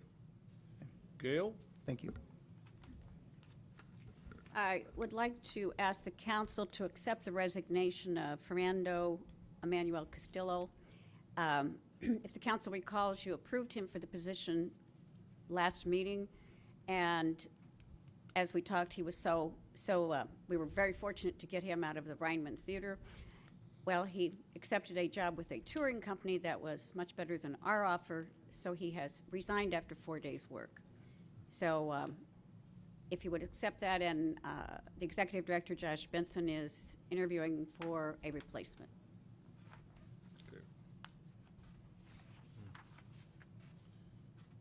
All right, guys. Make a motion to accept that resignation. Got a motion I'll second. and a second. Hearing no discussion, call the roll. Commissioner Hightower? Yay. Commissioner Patton? Yay. Commissioner Webb? Yay. Commissioner Goss? Yay. Mayor Vanella? Yay. Okay, number 11. And this is, You have a letter from the Marion Civic Center Board. yes, this is to reappoint Yolanda B. Peterson to the position as chairman of the board. I don't think any further accolades need to be said about this woman and what all she has meant to the city and most specifically the Civic Center. She is in a large part the reason that Civic Center is where it's at today and standing and doing what it does to be one of our premier destination facilities for this city. I'd like to make the motion, approve that appointment to my old classmate. I'll second. Shouldn't say old classmate, just my classmate. She would appreciate that. Thank you. Got a motion and a second. Hearing no further discussion, call the road. Commissioner Roll. Hightower, Yay. Commissioner Patton, Yay. Commissioner Webb, Yay. Commissioner Goss. Yay. Mayor Vanella. Yay. Okay, number 12. The library would like to recommend the hiring of Sherry Williams as a part-time library assistant at $9 per hour to fill a position that was vacated by Alexis Wagner. I'll make that motion. Got a motion Second. and a second. No further discussion, call the roll. Commissioner Hightower, Yay. Commissioner Patton, Yay. Commissioner Webb, Yay. Commissioner Goss, Yay. and Mayor Vanella. Yay. Okay, Okay. with the grant? Also with the library, they were recently awarded a Project Next Generation grant through the Secretary of State Librarian, Jesse White, for $19,875. And this is to fund a technology projects at the library in the adolescent, more of our young adolescent group. And this is to, it's all based on technology, and we have Katie Stotler, the librarian there, will be having a monthly makerspace club. They'll be doing technology projects to bridge between the use of, between ages 10 and 19 to beginning coding. They're working in partnership with John A. Logan on a coding class, which is way beyond me, so. I'll have to ask Terance what's. Yeah, I'd like to thank Gail too for giving them a free 3D printer. So they have a free 3D printer, so they'll be teaching a whole class on the top level at the library, including having coding classes for younger, kids, adolescents, even adults. So teaching them some computer classes. I think in the grant, there's some money to hire an instructor part-time to also help teach those classes and stuff as well. So it is really, it's a really big boost for the library to have those classes being offered there. And Yeah. kudos to their staff for filling out that grant and applying for it and achieving it. And from my understanding, they're the only library around that was able to get that grant. Excellent. If you haven't been to the library lately, they are doing such really, really great things. What the library is asking is for the council, detailed in your packet, was not only the letter from David Patton, the library director, but the list of supplies and things they need to buy once the grant is funded.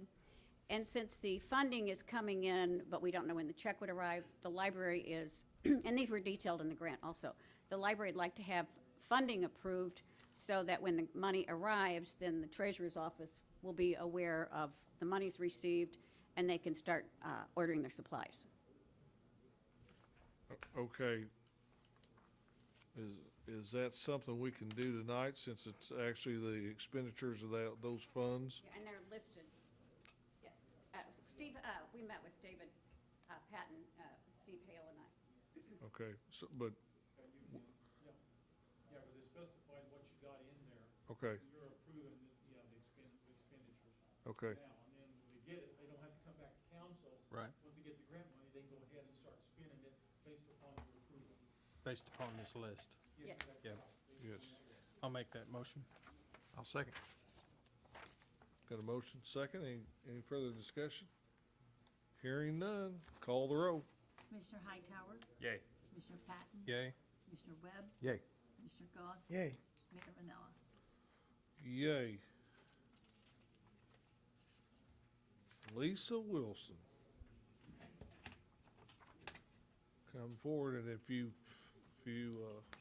know, Lisa's our new chairman of the Boyton Street Board, but if you've been watching TV, she is now a TV star too. Well, you know, And we are, wow. every morning at 5 o'clock in the morning and 6 p.m. You can see the SIU Credit Union commercial. Yeah, okay. There you go. It's a non-paid position, but it's Yeah, fun. It's okay, you did a good job. right. Okay, Yes, my first thing was just the request the approval of the reappointment of Susie K. Seelock and Dr. Keith B. Wilson to a 3-year term of the Boyton Street Community Center Board. okay. In Motion. We got a motion. Second. We got a motion and a second. Any discussion? Hearing none, call the roll. Commissioner Hightower? Yay. Commissioner Patton? Yay. Commissioner Webb? Yay. Commissioner Goss? Yay. And Mayor Vanella? Yay. Thank you. The next thing is, we would like to consider approval for a new board member, Dimitri Cosby Lacey. She's here with us today. She is current manager at Kroger's, but she is a community, a member of our community, and I think she will bring a wealth of support, you know, and things that we need to continue to grow our volunteerism and exposure to the community. And, I'll happily make that motion. well, and I want to say one thing. When we had the Minigents had their back to school, Yes. she was so gracious to bring boxes of school supplies on behalf of Kroger down there, which meant so much to those kids. And because we was talking, Angelo and I were, that, you know, we just seen on TV that the average cost of school supplies for a child this year was like $267. Yeah. So it, Very accurate. yeah, so, and that's what he said, he goes, I can attest to that. So, you know, having a child in school, and, so, what that meant to those kids and their parents is, you know, is beyond comprehension, and, I know that not only myself and Commissioner Hightower appreciate it, but the rest of the council does, and I know those in attendance down there that received those did too. So thank you on behalf of the city. Thank you. Okay, we have a motion for Dimitri. I'll second. Or, do you need a motion? No, Yeah, yeah, you he's second. made the I'll motion. second. Yeah, we got a motion. We got a second? Yeah. Hearing no further discussion, call the roll. Commissioner Hightower? Yay. Commissioner Patton? Yay. Commissioner Webb? Yay. Commissioner Goss? Yay. Mayor Vanella? Yay. All right, and the last thing that I have is another consideration for a new Boynton Street Community Center member. She's not here right now, but her name is Andrea Beverly. She's been a member of our community for as long as I've been living, but most of you may know her father was Esau Jones. He passed away not too long ago. That was her father. But she comes back from Texas maybe about 3 or 4 years ago, when she lived in Texas for a little while. And then she's been in our community prior to that, and she's shown interest of being part of the community center, and I think she would bring a lot of support. Yeah, you can see, you know, what she has done in her way away from Marion, what she's you know, doing as she's already come back. So this, you know, here again, you know, with her and Dimitri, just two great additions to the Boyton Street Board. And I commend you for going out and finding those types of individuals that's gonna, you know, do what, you know, what we want done down there and what our goals are for those children. So Exactly. I thank you for that. Need a motion? I'll make that motion. Got a motion? So one of you guys can be a second. I'll second Well, it. I have- Yeah, just choose. We got a motion? No, I'm gonna have to abstain because I'm Yes. related to her. Okay, that's okay. Got a motion second, hearing no further discussion, call the roll. Commissioner Hightower? Abstain. Commissioner Patton? Yay. Commissioner Webb? Yay. Commissioner Goss? Yay. And Mayor Vanella? Yay. Thank you, appreciate. So when you see Andrea, you can tell her you outvoted her. You got 5 votes and she only got 4. Right. Actually, by the And, rules, it's his fault. actually, by the rules, abstentions count as whatever the majority vote. There you go. All right. Robert Yeah. Rules of Order. Here we go. Okay, number 17. Okay, senior citizens would like to have the council approve the resignation and retirement of Kathy Jones, who's a clerical aide at the Senior Citizen Center. Has been there over 15 years. So she's going to go on, and her resignation is effective September 7th. And Executive Director Latina Poole will be advertising the position because it had been on union posting. So we will start advertising it tomorrow. And that way, we will hope for an easy transition for September 7th. Okay. Okay, gentlemen, what's your pleasure? I make that motion. We got a motion to accept the resignation of Second. Kathy Jones. We have a second. Hearing no further discussion, call the roll. Commissioner Hightower? Yay. Commissioner Patton? Yay. Commissioner Webb? Yay. Commissioner Goss? Yay. Mayor Renella? Okay, number 18, 2019 contract with Pony Baseball and Softball International. This is the same thing we did last year to pay in advance for holding the 2019 Colt League World Series in the amount of $13,500. I'll make that motion. We got a motion, Second. and we got 2 seconds. Go ahead. It doesn't come out of gas tax, does it? That's why I seconded it. Yeah. Yeah, it does. I withdraw my second. Yeah. Okay. Well, sure. Okay, got a motion second. Any discussion? Hearing no further discussion, call the roll. Commissioner Hightower? Yay. Commissioner Patton? Yay. Commissioner Webb? Yay. Commissioner Goss? Yay. Mayor Renella? Yay. Okay, number 19 is a budgeted item, and you can see that it's dated June 16, 2017, which I'm assuming they have made an 8 out of that, 7. So anyway, this is a budgeted item, and we, on an annual basis, we budget to help with the fireworks with the Knights of Columbus, and they are now seeking that $5,000 donation. I make a motion to approve that donation. I'll second. Got a motion second. Any discussion on the motion? Hearing none, call the roll. Commissioner Hightower? Yay. Commissioner Patton? Yay. Commissioner Webb? Yay. Commissioner Goss? Yay. Mayor Renella? Yay. Let's just skip number 20 and go on to 21. I just kidding. Oh, no, you gotta get up here. Tom, you're not getting that? Oh, yes. Yes. Put that, Everybody up. put that camera right on him. Oh, got more. You mentioned camera. Yeah, oh, yeah. It is a film commission. We should be used to cameras. Yeah. We're here asking you to adopt the Southern Illinois Film Commission as your regional film commission, which you don't have one right now. There isn't one. We just incorporated Thursday. We're in the process of getting our 501c3 designation. In order to join the Association of Film Commissions International, we have to be approved by at least one unit of government that would be representing. And once we have that and some funding, then we can join and get lined up to attend the Symposium and Business to Business Day later in September.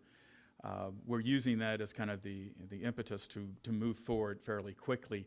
The Symposium is a 2-day seminar for film commissions, which is an AFCI is the trade association for film commissions.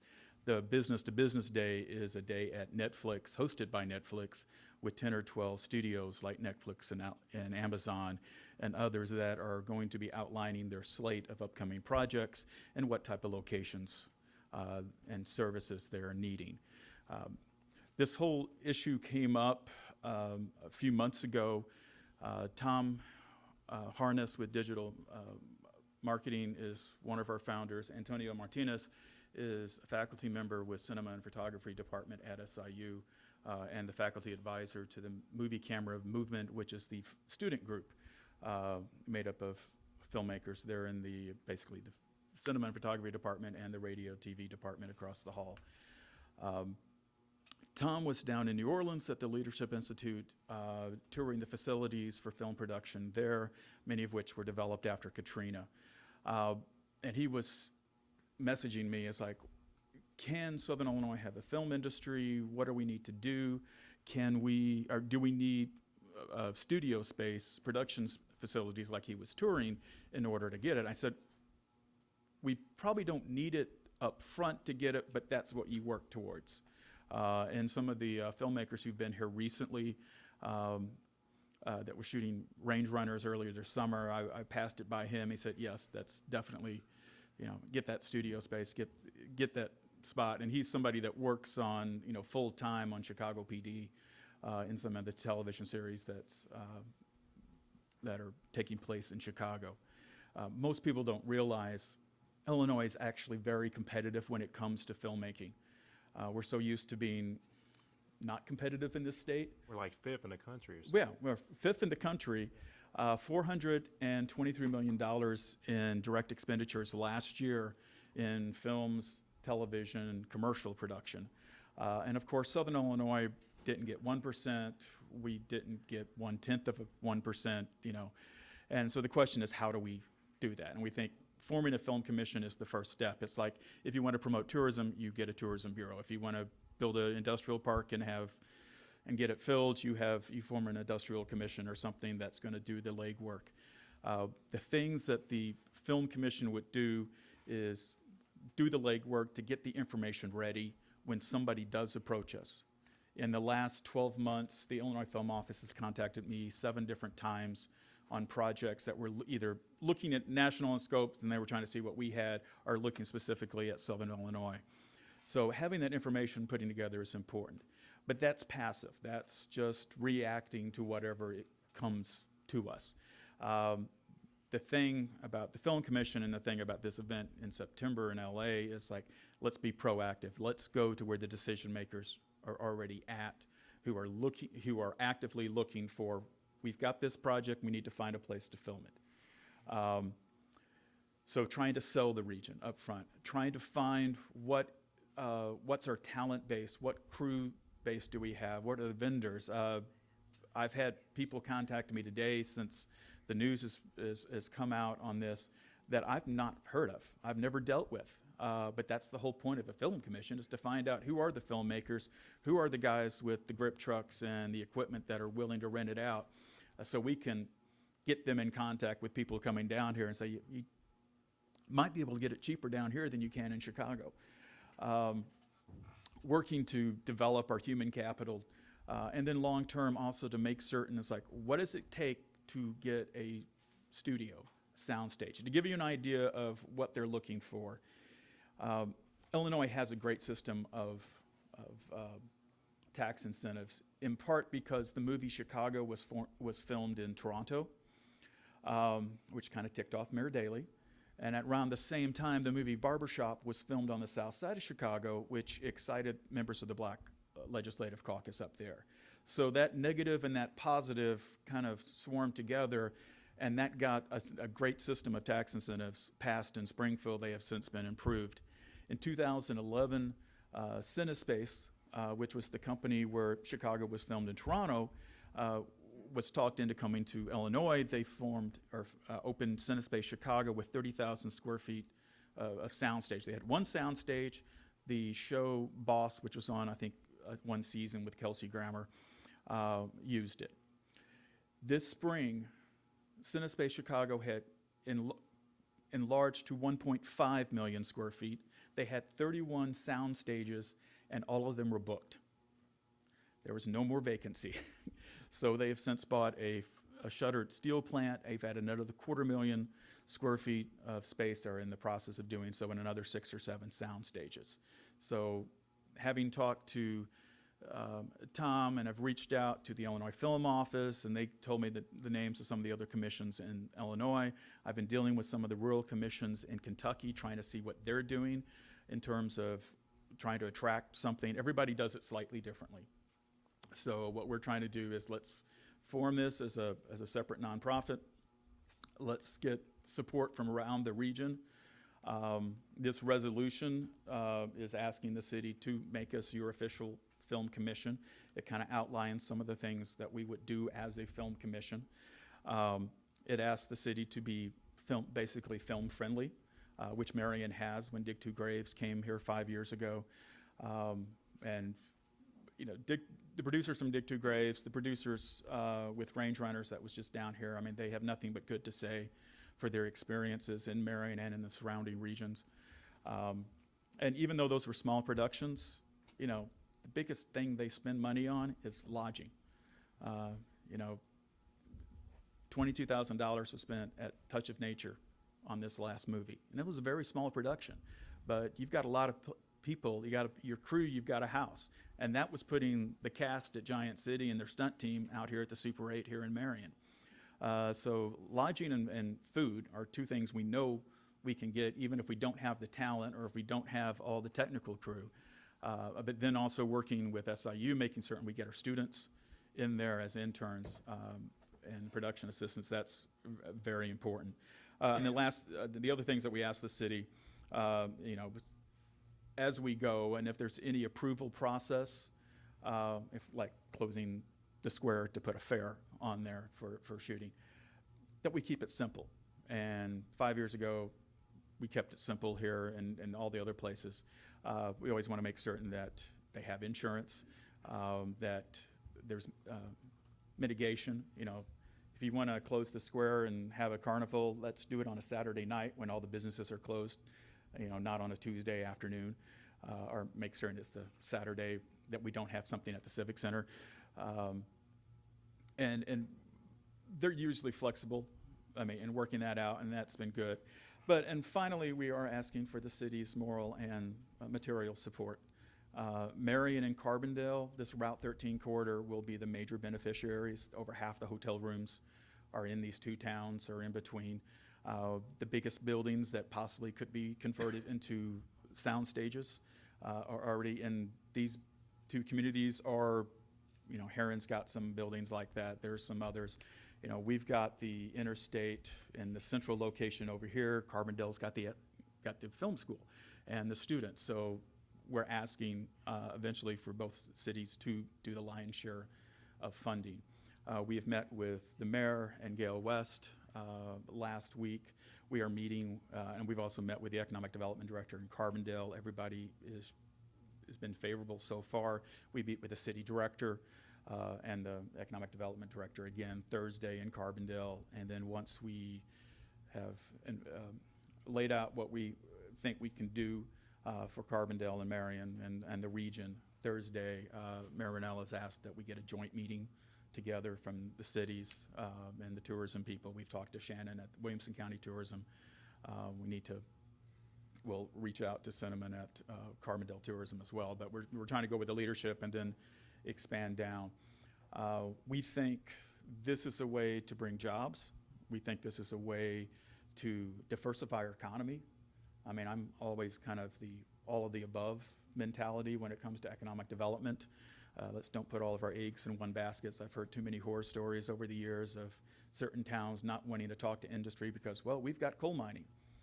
Well, that lasted about 10 years when they said it. Or this is something that we know we've had in Southern Illinois. It's just a matter of, can we get more of it on an ongoing basis? Can we develop the infrastructure to get the productions? Most of the money that's being spent in Chicago right now and being spent in Illinois is with the television series. Two of the inquiries that were passed along from the Illinois Film Office were reality television series where they needed rural properties. One needed 50, 60 acres with land and buildings on it, so I suggested a couple different former coal mines in the area that offered that. Another one needed a few hundred acres, and it was an earth-moving reality series. Probably not one of the major shows if it ever develops. But again, we've got quarries and coal mines that could work for something like that. So if we can develop whatever it is, you know, I think it's something that can add to the quality of life that we have here. Okay, one of the words you mentioned was financial support. You know, obviously, and I think Steve from Carbondale, Yeah. Mitchell? Mitchell, yes. Yes, I talked to him today. You know, obviously, you know, we're both in the same boat. Our fiscal years run May 1st to April 30th. And, you know, obviously, when we have this meeting in subsequent weeks, you know, are we going to discuss a figure then, or do you have one in mind now? What I told him, and I think what I brought up, if we could ask the cities for $25,000 each, we're looking at an overall budget of $65,000 right now that would cover a halftime executive, and then most of the other money would be for basically trade shows. All these trade shows are in Southern California. The hotel rooms are ridiculously expensive, plus there's flights and everything out. And then to actually have a trade show booth is far more than I ever dealt with when I was at tourism, when we were going to outdoor shows in Chicago and Indianapolis that are, or St. Louis, that were fairly cheap. There's also the possibility later on, as we do those, that we do those jointly with either Champaign County, Northwest Illinois, which are two downstate film commissions, or even Western Kentucky, if they get up and running, although Kentucky's kind of sabotaged their own film incentive, so I don't know where they're going, or even do something with the Illinois Film Office. I noticed at the Production Guild's event or show this past June, the booth wasn't the Illinois State, it wasn't the Illinois Film Office, it was something Illinois, and it was part Film Office, it was part Cinescape Chicago, and a couple different partners joining together to do something. So when there's those opportunities, I'm certain we would try to jump onto that, because if we can take a $3,000-4,000 booth fee and cut it in half, you know, we'd be foolish not to. Yeah. The other thing is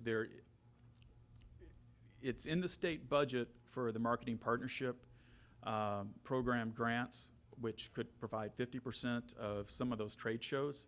However, we won't know until January if that money will be released. It's like everything else in state government, it's been iffy for the last few years, and that's what I got directly from the head of the Bureau of Tourism. I'd like to add, too, that being part of the Delta Leadership Institute, and you guys also being able to get DRA grants, I'm looking through that as an option, other types of investment. My goal is I'd love for this to be self-sustaining as we move into this.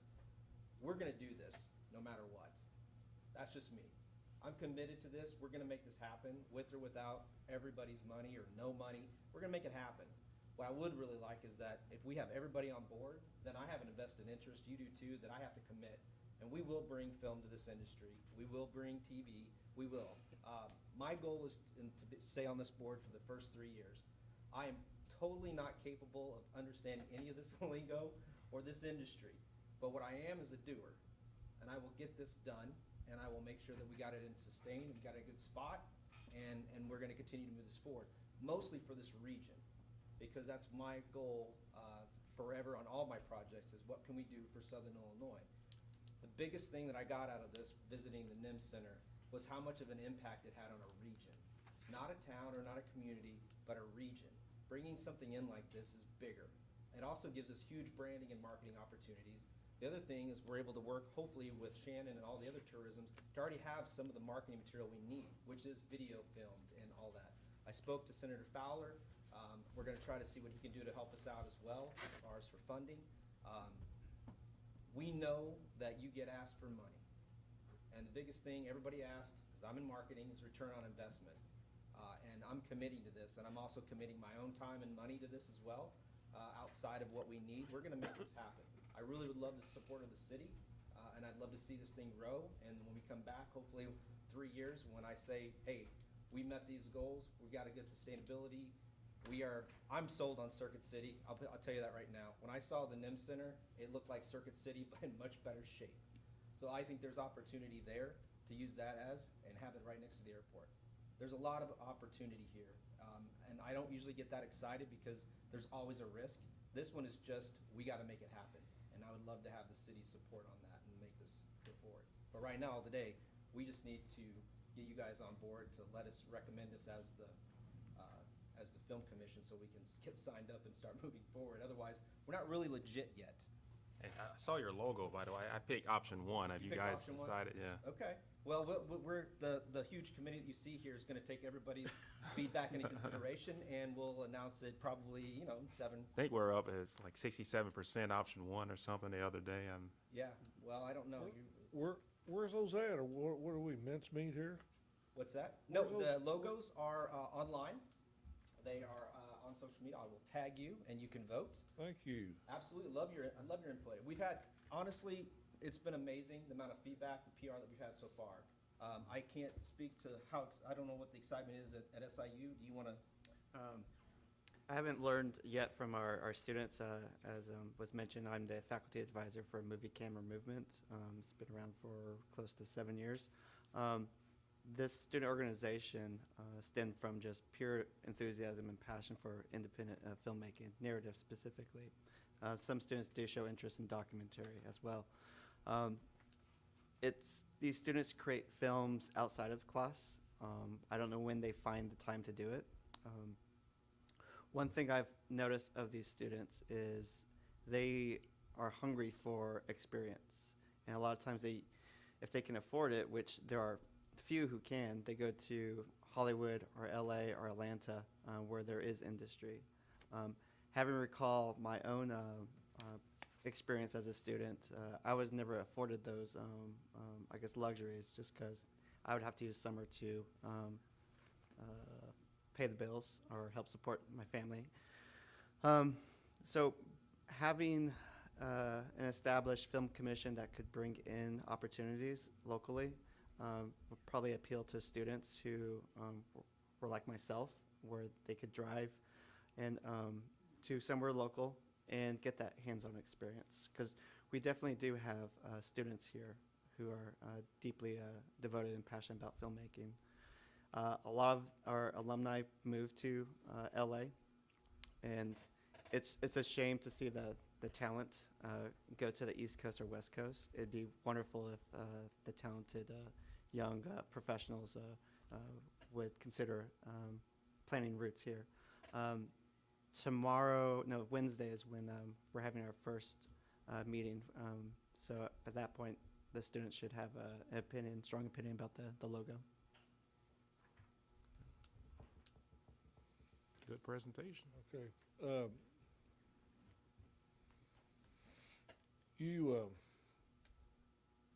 Yes, ma'am. I'm here, that's why I came, because I'm so excited about what they're doing. And John put on Facebook and said the meeting was here tonight, so I'm like, I came instead of doing something else, and I'm like, way to go. And I was just thrilled when they had dig 2 graves at the Civic Center here. The shorts films that they did in Murfreesboro that was fantastic. And to have a platform for the expansion of this, it just, I'm just so excited about this. And I can't believe that if you invested $25,000, you wouldn't get back $103,000, $500,000 in taxes from people renting hotel rooms and food. Well, I like your investment strategy. We don't normally get that type of return, but that does excite me. Are you a resident of Marion? I live right over by the VA. I've been here since '99. And you wasn't here for the public hearing for the EPA loans? Yes, you. Yeah, she was. Well, she just hurt my feelings because she said she's here for this. You could have been the lone Marion resident here for that public hearing. She was. And But I didn't know you wanted me to say anything on that. oh, no, we didn't. But the paper was great. Yeah. It was great what he did. Yes, And you guys asked questions, and I thought he had the answers in here, and somebody hadn't read the paper. yes. And Anthony, if it helps, I want to point out that I was the only person present from the public, although technically I was probably with the reporter, when the city passed their last city plan back in the 90s. So I think that should count for something. The byproduct of this is to bring revenue into this region. That's why I'm involved. Yeah. I want revenue to come into this region. And this, we don't feel that we're gonna be in a conflict with our tourism bureau or? No. Well, we're gonna work closely with, we already spoke to Shannon. We have those, I just had the outright discussion. Is this gonna upset you? Is this gonna, no. The biggest thing is we need to keep open communication, transparency about funding and money. Right. That's it. There doesn't need to be, we're gonna rob Peter to pay Paul or do this. We need to keep it up, keep those discussions. I think there's lots of creative ways that we can bring this revenue. The money on the downside within the first year or two, it might seem, I don't think it's, we're gonna find ways to fund it. I think the return's gonna be well over 60 for the region. Probably in the hundreds, probably, depending. Our goal is to try to bring in 6 to 7 productions 2019. One of the things with working with the tourism bureaus, the bureaus already have lots and lots of photographs of sites. We're going to have to put together a database of potential locations. So if we can work with them to use photographs, if they've got video or raw video, and let us use that. And then as we develop our own photographs and our own video, we will gladly be sharing that with the tourism bureaus, you know, depending on what territory it is. That's like the easiest thing when it comes up. Plus, when productions come to town, one of the first questions the producers are asking is, can you put me in touch with the tourism bureau, because they're looking for lodging, they're looking for some other things. I haven't worked with Shannon on some of these productions that have come recently, because most of the things that I've worked with have been to the south. So I've worked with Carol at Southernmost Tourism, whether it was in Caro, whether it was Touch of Nature, or various places in Union and Johnson counties in particular. The other thing that we will be working with them, if this marketing partnership grant money is released for writing, those grants go through the tourism bureaus now. So, We'd have to go through. you know, we'll be doing the writing, but it's going to be, you know, sent from Williamson County Tourism, or it may be sent from all of the tourism bureaus if we can get them all to endorse it, because if we go to one of these trade shows, we're representing the whole region. Because like Dig Two Graves, they had their office in Marion, but they filmed here in Marion, they filmed at Fern Cliff, they filmed at Olmsted and Grand Chain, and almost down by Grand Tower and Mill Creek. They filmed everywhere. And Vienna, Tunnel Hill, Range Runners. It was like, we got some of the lodging here, we've got some of the lodging in the county down at Touch of Nature, but it filmed at Fern Cliff, Shawnee Bluffs Canopy Tours, Bork Falls, Cedar Bluff, Touch of Nature, and the Econo Lodge in Carbondale, because they needed a 2-story motel, and there are 5 around, and 3 of them were in Carbondale, and they were the closest ones to base camp. But it's one of those things, is once they identify why they're coming down and why their key site, which in case of Range Runners, it was the Adirondack cabin in the corner of Touch of Nature that they didn't even know they owned. They thought it was Fish and Wildlife, and it's like, no, it's yours. That once that became the key site, and I had shown him the sites in Giant City and Fern Cliff and Shawnee Bluffs Canopy Tour, it's like, okay. And when he found out there are hotel rooms there, it's like, okay, that's going to be base camp as well as one of our key sites, so we don't want to get within 25 miles or 25 minutes radius. And that happens a lot. Dig Two Graves at twice the budget, so at one point they were looking at Cave and Rock, and they also went down to Mound City one time. So I mean, they had a much broader territory. But basically for base camp, they're going where there's hotel rooms and where they can get them cheap. Which is why we want to think bigger. We need bigger, and that's why we need to get out and go to the Netflix, the Hulu, and the Amazon Prime, because we need to have more people down here with bigger budgets. And once we can find a way to come up with the production studio, that means they stay longer, which means they need more places to eat, they need more place to stay, longer stay, and again, When I we're gonna talk, make this. yeah, when I talk with Gary Camerano, who is the Economic Development Director in Winnebago County, and he's basically the staff person for the Northwest Illinois Film Office. Previously, he was at La Cruces, New Mexico, as the economic development person for the city, and he also opened the film office for that community. They had the movie Captain Fantastic with Viggo Mortensen come in. They were only going to do 1 or 2 days of filming. He found out about what else they were doing. They were going to go to Phoenix for all the in-law scenes, but Arizona doesn't have tax credits. New Mexico has a good system of tax credits and incentives. So he managed to convince them both on the budget level, you'll make more money if you stay here, but also work with them finding locations that fit their script. Rather than 1 or 2 nights, they got 10 nights, and that was 90 hotel rooms. So they, one production had 900 hotel rooms. That's like filling all of the rooms in Marion, one night. But they can spread them out. Cha-ching, Yeah. cha-ching, 90 times. We got over 1,200. Yeah. So we can accommodate more people. Yeah. Okay, guys, you've heard, More public comment you prefer after seconds, or would you prefer now? The what? Public comment. on this? No. Oh, from the stand. Thank you, guys. Yeah. Thank you. Thank you. Thank you. I do have a couple questions after a while, John, after he's done. Hey, Tom, September 8th.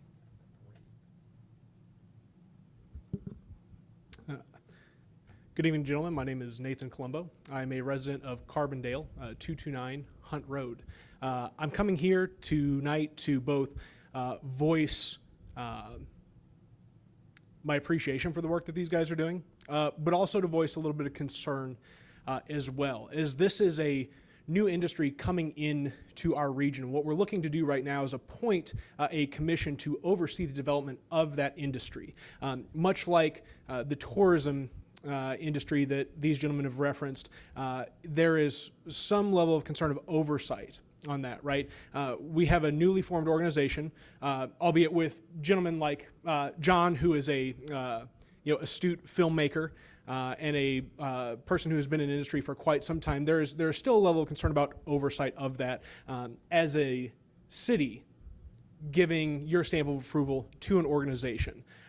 So what I ask of you folks is to consider possibly even tabling the motion and seeing what it is that you can do to have influence over the commission, right? Much like you would appoint a tourism board, not saying that you would seek to appoint an entire board for the Southern Illinois Film Commission, but to say that you would have some level of influence as the City of Marion over the direction of this if it is something that you yourselves are designating as a film commission of Marion. I see the potential of what these guys see. Absolutely, 100%. There is a beauty here in Southern Illinois that we can capitalize on, right? We're a merger of 6 different geographical zones. We have the film school at SIU, which Antonio is absolutely correct. We are leeching and losing students that could stay here and produce just amazing content, have access to Chicago, Indianapolis, St. Louis, all these major metro areas, have access to them just as well as having the cost of living here in Southern Illinois. That would have them firmly planted and providing stable development in our region. But you've got to make sure if you're giving this type of approval to an organization that is going to have this much of a charge, what they have put out there on their Facebook, that they will liaise with any production that comes to the region, that they will work to ensure local residents and vendors receive the opportunities offered by such productions, that they will ensure local residents are made aware of training and educational opportunities necessary for employment in industry, and they will long-term work towards securing adequate infrastructure necessary for the development of ongoing production facilities. That's a big task. And that's a big task to simply hand over to a commission of 3 individuals whom we all have good relationships with, right? And we all know to be good people. But we are asking them to crack open an industry and then drive that. And to charge them with that from the direction of the city, I think it warrants just a little bit more discussion and a little bit more introspection on how that structure is going to form. As somebody who is myself on a personal level, working with different producers coming through the area, trying to get small productions going, engaging with some of Antonio's students in MCM and in other parts of the SIU Film School, I think, again, it's very important. But simply coming through and saying, this sounds like a good idea, let's put a rubber stamp on it without further discussion and really looking into how the city is going to be part of that structure, I think would be just a slight misjudgment. So again, I stand in support of what they're doing, but I think that to table a motion and to look at it a little bit further and figure out what influence you will have over this is very important as well. So thank you for the time. Thank you. And I think that leads kind of into some of the questions that I had. I mean, you keep saying that this is a regional advantage that we would have. There's other cities besides Marion and Carbondale that could ante up, if you will, because I have to look at, as you said, as a city councilman, our return on investment. For me to sit up here and say, yeah, I support you guys is one thing, but to cut the check for $25,000, that's a huge step. That's a huge step. Discussion. That's a whole nother. Yeah. What we're asking tonight is just approval And- to be represented. And I would agree with what this gentleman said. I think it's time that we look into this and consider it, because I, like you, think it's a viable industry that we could profit from, that the region could profit from. But I think there's a lot of sit-down discussions that probably need to be had as far as direction, leadership, all that kind of stuff. Not saying that you guys can't, because I believe me, I love your passion. One of the things we're looking at, we needed 3 directors or 3 organizers to incorporate. So that's why we went ahead and did that. We're looking at a board, 5, 7 people. We don't have people in mind right now. I told Steve the same thing I told you guys, told the mayor, if the city wants to put somebody on the board, like we've done, like the tourism board or civic center or something like that. Steve. One of the things I would be concerned for, I know that they are saying that they're going to be a nonprofit organization. I don't know if you have your 501(c) status yet. That also establishes rules on who is Right. supposed to be involved in it, Right. who are the board members, and the accountability. Right. I mean, you have to get that designation, I think, before. I think they already have that, right, John? I don't think they do. We are incorporated as a nonprofit under Illinois law. Okay. To get the 501(c)(3 charitable nonprofit designation, so where donations to as our charitable if it's coming from the private sector. That has to be approved by the IRS. Okay. We are in the process of, we got to do bylaws, some basic set of bylaws to turn in with the incorporation papers. I didn't realize we could actually get incorporated the same day that we took the papers up to Springfield. So we got those back quicker than I was expecting, which is good. We needed that. We needed the employer identification number. The file, we can take donations. We have according to the IRS, we have 20-something months to turn it in. We want to get it in fresh. I'm looking at what the Southern Kentucky Film Commission, their bylaws. I'm looking in the standard nonprofit bylaws that I can find online. There are certain key language in there that the IRS wants to see. Part of that is already in our articles of incorporation. Part of it, there's a conflict of interest policy that I noticed Southern Kentucky has, and then I've discovered why. It's one of the things that the IRS wants to see in your bylaws. So all the language like that everything has got to be spent for a charitable purpose. Everything, if for some reason if we dissolve the corporation, it's got to be spent for a charitable purpose. It cannot go back to an individual. So we're trying to make certain all the language that we need gets in there. And like for the size of the board, we're going to say 5 to 7. And then once, either as we get funded or once we get funded, depending on, if there are requirements. We will get That's set forth, then we will organize the board as we go, as it's needed.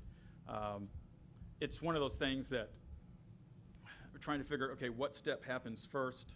And what we're asking for is, because you can always, if you don't like the way we're going, you can rescind this. This is really just, honestly. This we is a can go statement to- of principles yeah. right now. This just helps us get to the film commission.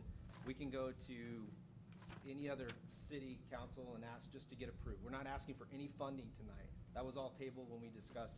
We're just wanting to be acknowledged as a film commission so we can start continually moving forward. I love challenges. That's the Army guy in me. So this means we'll just, we want to work with Marion. We want to get everybody. But there's 10 other different cities that said that they would support, and we'll go to each one if I have to. That's just how I am. I would just like to get started and moving and have clear communication, being able to approachable to us if there is any concerns. I've always been that way. But that's all we're really asking for tonight is just to Steve? approve the resolution. Steve, come back up to the mic, please.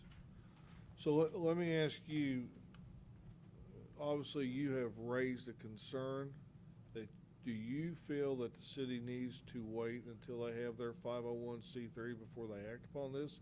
Is that what I understand you to say? Yeah, I developed the foundation for Unit 2 school and for Johnson City. I did all the legal work beforehand and filed it before we ever did a board and any of those things. I think that you do need to have that done first. What is the draw? Am I allowed to ask a question? I don't know if you get billed, that's why.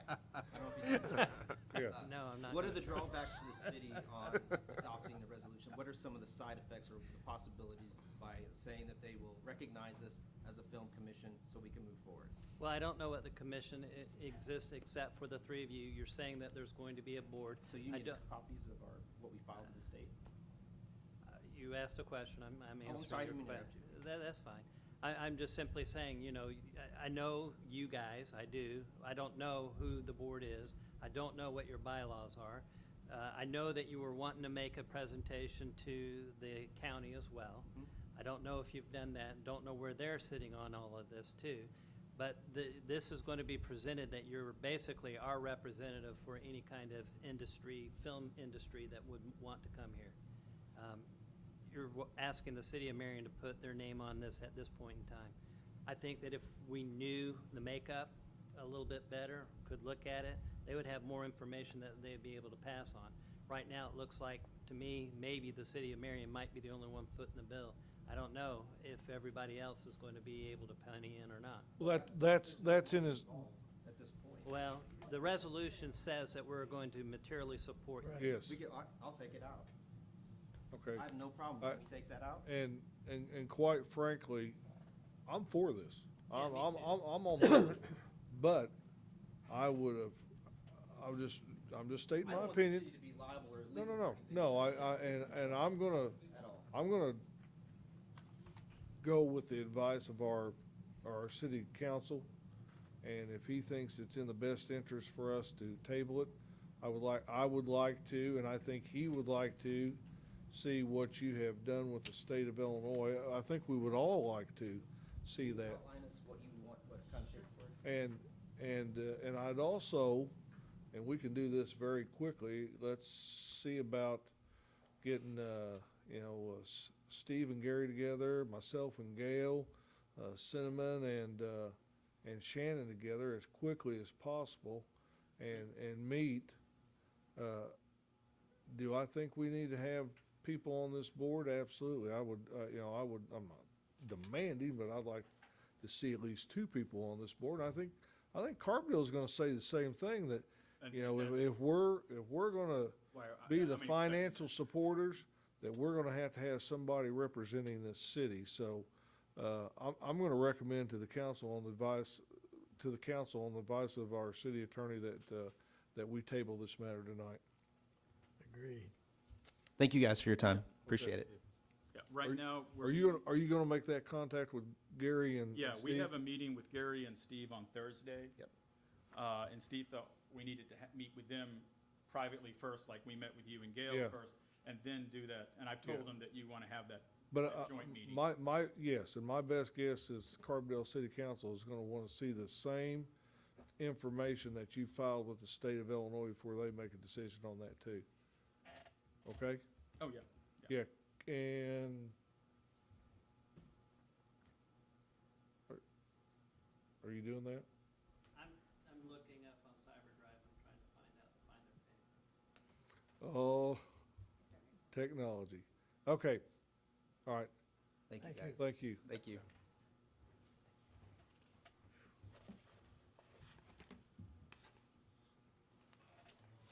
'21. Okay, this is an ordinance for adopting and extending the TIF 8, which is the crisp container TIF. And this was signed by the governor. As you know, the council had asked for assistance of our state representative Dale Fowler, or Senator Dale Fowler and State Representative Dave Severin to take this before the Senate and the House, which it did pass both. We all appreciate their help and support on this.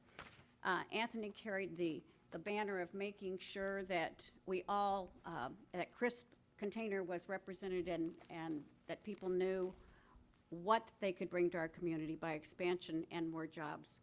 So even though the governor has signed this, this needs council action to extend the TIF for 12 more years. That puts it back with our TIF consultants to do the extension, and that's what you're passing. So this TIF would go until 2031, so adding 12 more years from the state.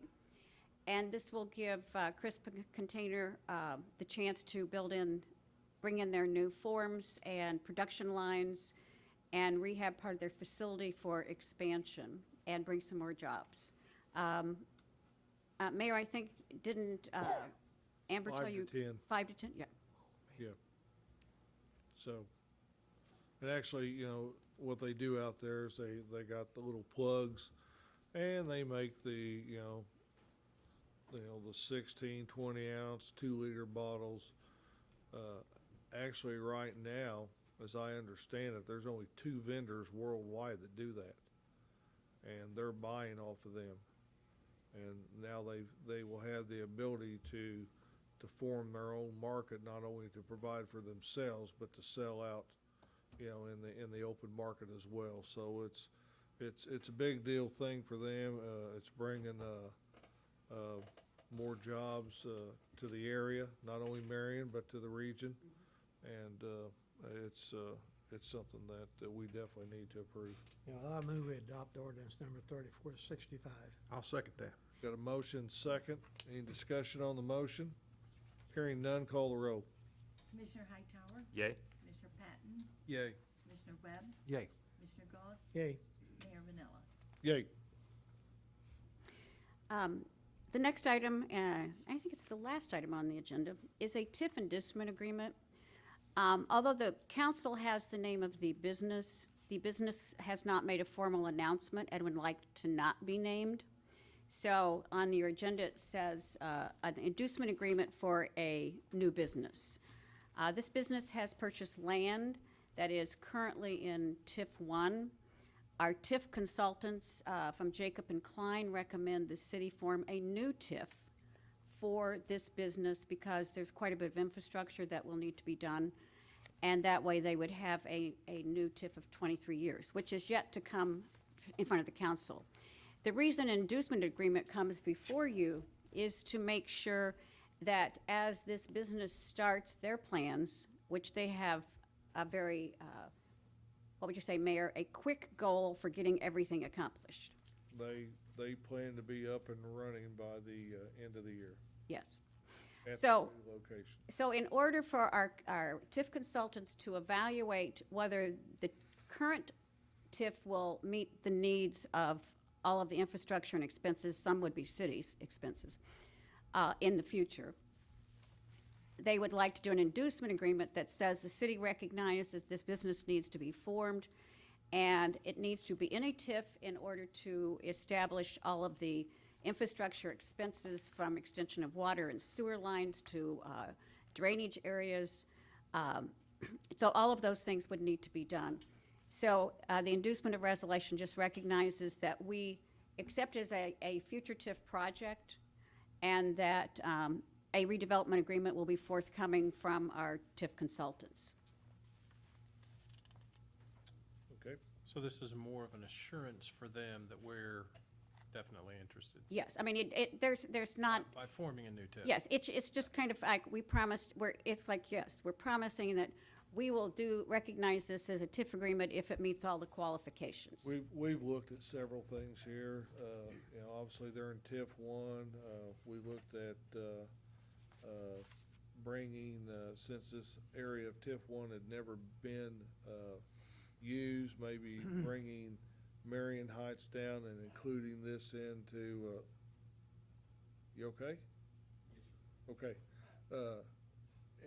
And bringing it down, and then Gwen said, hey, let's look at another option here. Let's form a new TIF, and then maybe see about putting the unused areas of Marion Heights into that new TIF that has not been developed yet, and then give them a full 23 years. I think there's 9 years left on that particular TIF. So I meant, she threw out a third option, which would be, you know, even more beneficial to them, plus any other future development out there.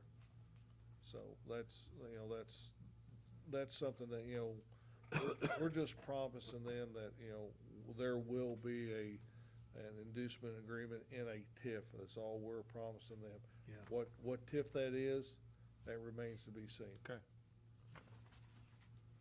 So you want a motion to approve this resolution? What you want? Yes. I'll second it. 2018-19, I'll make that motion. Got a motion and a second. Any further discussion? Hearing none. Call the roll. Commissioner Hightower, Yay. Commissioner Patton, Yay. Commissioner Webb, Yay. Commissioner Goss, Yay. Mayor Manella. Yay.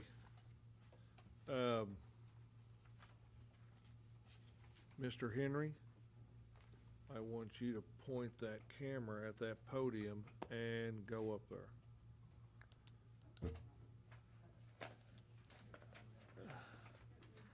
As you guys know, City of Marion is the winner of the GMIS International 2018 Government to Citizens G2C Award. I don't really know what that means, but it's really nice. This award is given to a government that has gone above and beyond to engage their citizens. The City of Marion has delivered exceptional citizen engagement with various projects, including free downtown Wi-Fi, informative website, a mobile-friendly app, and a cemetery project. The City of Marion is a leader in citizen engagement and has set a high standard for many years to come. Congratulations once again, Justin Hyman, President, GMIS International, Matt Wainwright, past president. And because of this young man standing at the podium, our IT director, Terance Henry, that this award was made possible for the City of Marion. Now, saying that, the plaque that they sent us is wrong.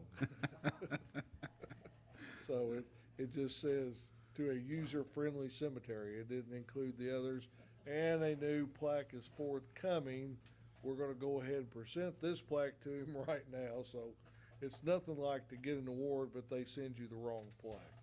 So Terance, on behalf of myself and the City Council, thank you for making this possible. Thank you for making Marion on be put on the map. And one of the things that I hear many times is, you know, I don't want to give Goss any accolades here, but you can go to our cemetery and you don't have to drive around looking at grave markers. They can go there and find out where somebody is.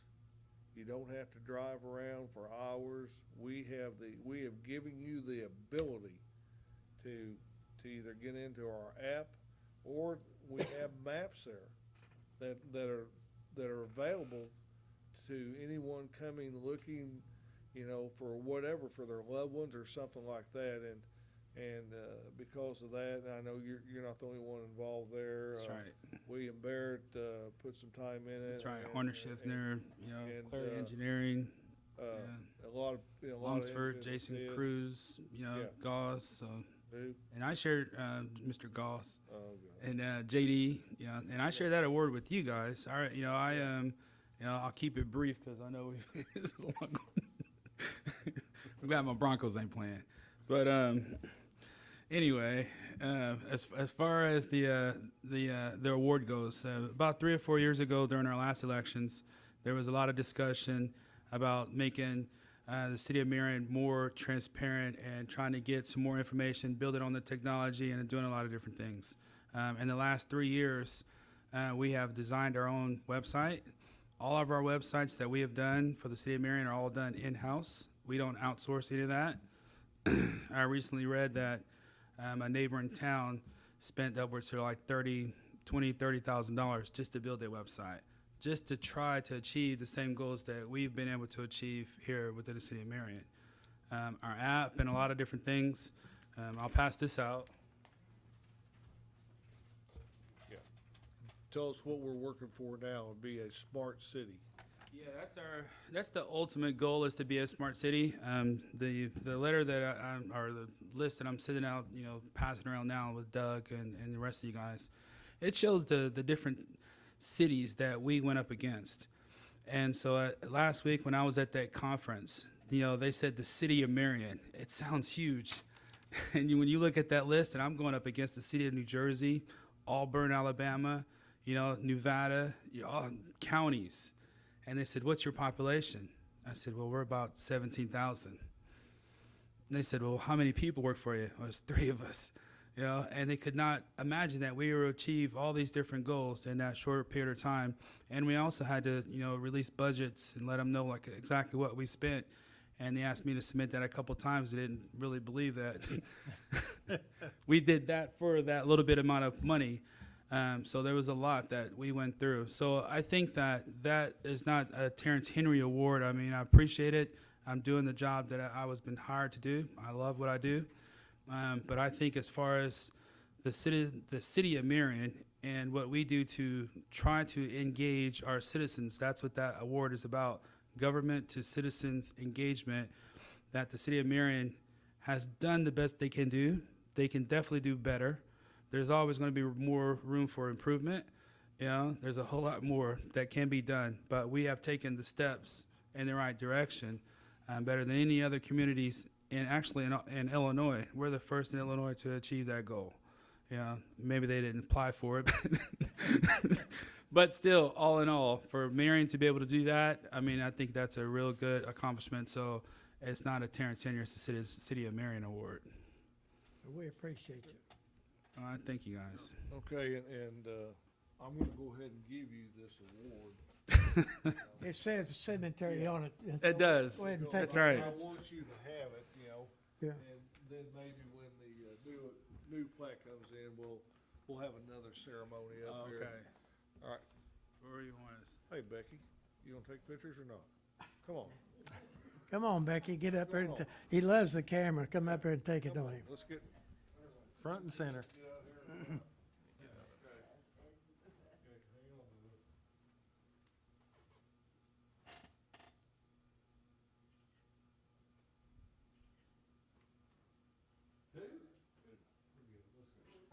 Good job, Terance.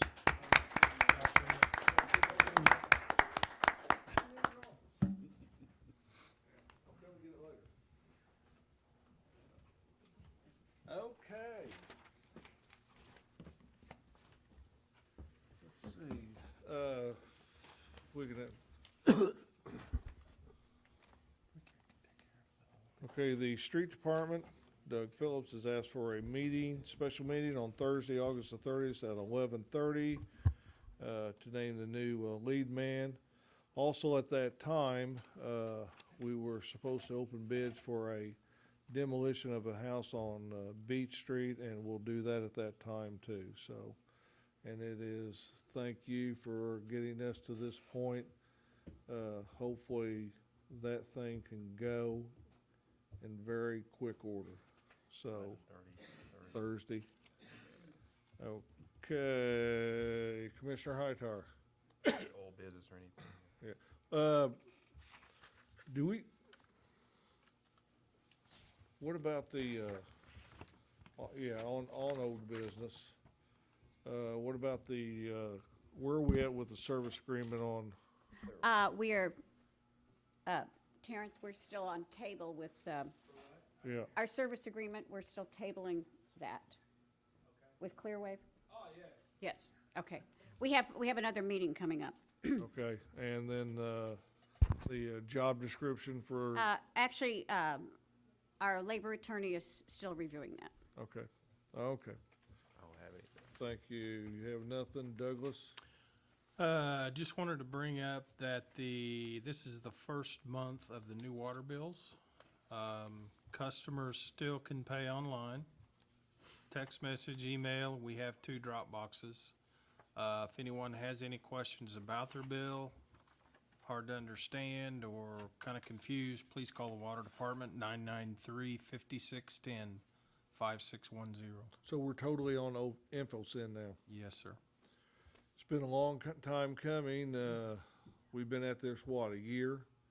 You know, trade back information and that office has a lot of information and a lot of personal information that we have to be very careful of how we disseminate that information. So here again, thank you in making that happen. And I know Doug echoes that too. So that's, And Tracy, Yeah. Tracy and their staff and as well. So Who? it's not just me. his neighbor. Yeah. Okay. Yeah. Yeah. Yeah. Jim, any reports? Nothing further. Really? How many times have you started your car? 3 times. Okay. 4 All right. times when I- Tom I- Musgraves was here. Yeah, I know you got some. I make a business for motion, us. we pay the monthly bills as funds become available. I'll second. Got a motion and a second. Hearing no discussion, call the roll. Commissioner Hightower? Yay. Commissioner Patton? Yay. Commissioner Webb? Yay. Commissioner Goss? Yay. Mayor Vanella? Make a motion to approve the consent agenda. Second. Okay. Got a motion and a second. Jim second. Yes. Hearing no discussion, call the roll. Commissioner Hightower? Yay. Commissioner Patton? Yay. Commissioner Webb? Yay. Commissioner Goss? Yay. Mayor Vanella? Yay. Okay, I do want to bring something to the council's decision, and neither one of them are here now, but they've did this on many occasions on behalf of the city. Clarendon Ziegler Engineering sent us a bill for $2,566. They deducted $1,283.23 to bring that down to $1,283.22. So, you know, here again, you know, they do work for us all the time, and they're kind enough to reduce their bills to benefit the city. So we thank them for that kind gesture. Okay, so we're gonna continue this meeting. Stephen, we're gonna continue this meeting. This will be a special meeting. You're gonna, why do we We have, have a special meeting, so you need to, we'll adjourn this one and go into a special meeting? Make that motion. Second. We can't continue this? Still Thursday? no. Well, you can Wasn't on- continue it to a date before your special meeting if you want. No, we don't want to. We're on the- Okay, we're gonna adjourn this meeting next. Seconded it at 8:30. Did you? Our next meeting will be September the 11th. 10th? I think. I thought it was 11th. I could 10th. be wrong. 10th. Gotta go the other way. Yeah, I think it's the 10th. because Is it? our Be the parade's 10th. a That's Saturday what my and list it's says here. Eighth, is that's right, September. yeah. 10th. We're going on the 10th, that's right. The Veterans Parade is on the 8th. 8th at 10 a.m. That's Labor Day, isn't it? Labor Day is the 3rd, Third? so it would be, Next that's Monday right. would be the 10th. Yep. 7 and 3 is 10, so that is right. Yeah, this is our last meeting before that event. Got Veterans on Parade, September the 8th. It starts at 10 o'clock. That parade gets better every year, and is to honor our vets and And Ed- first responders. and first responders. And Ed Davis did a yeoman's work on that. Ed doesn't even live in Marion anymore. He lives in St. Louis and comes down here just to make sure that parade is a success. So, to thank Ed is enough, is beyond what we could ever do. But he's called me about a half a dozen times, and he is ready to go. So we're gonna have a great parade. Let's hope the weather cooperates on the 10th. We've had more rain this year than at this time of year than we've had in the last 2 decades, but hopefully it'll be a nice day on the 8th. So, with that, I'll take a motion to adjourn. You did it at 8:30. We're gonna have to extend that to 9:05. And, What is that, the motion to leave? yeah, It's been yeah, so long, start I your forgot car, what yeah. you made there. Okay, call the roll. Who made the motion? John, Angelo seconded. Commissioner Hightower, Yay. Commissioner Patton, Yay. Commissioner Webb, Yay. Commissioner Goss, Yay. and Mayor Vanella. Yay. I thought when Bob Butler left, we'd have shorter meetings, but it's not worked out that way for us. Well, when you have 27 items don't on like the that, agenda. John. It's double, ain't it, I John? did. I've had some short meetings. I've had some minute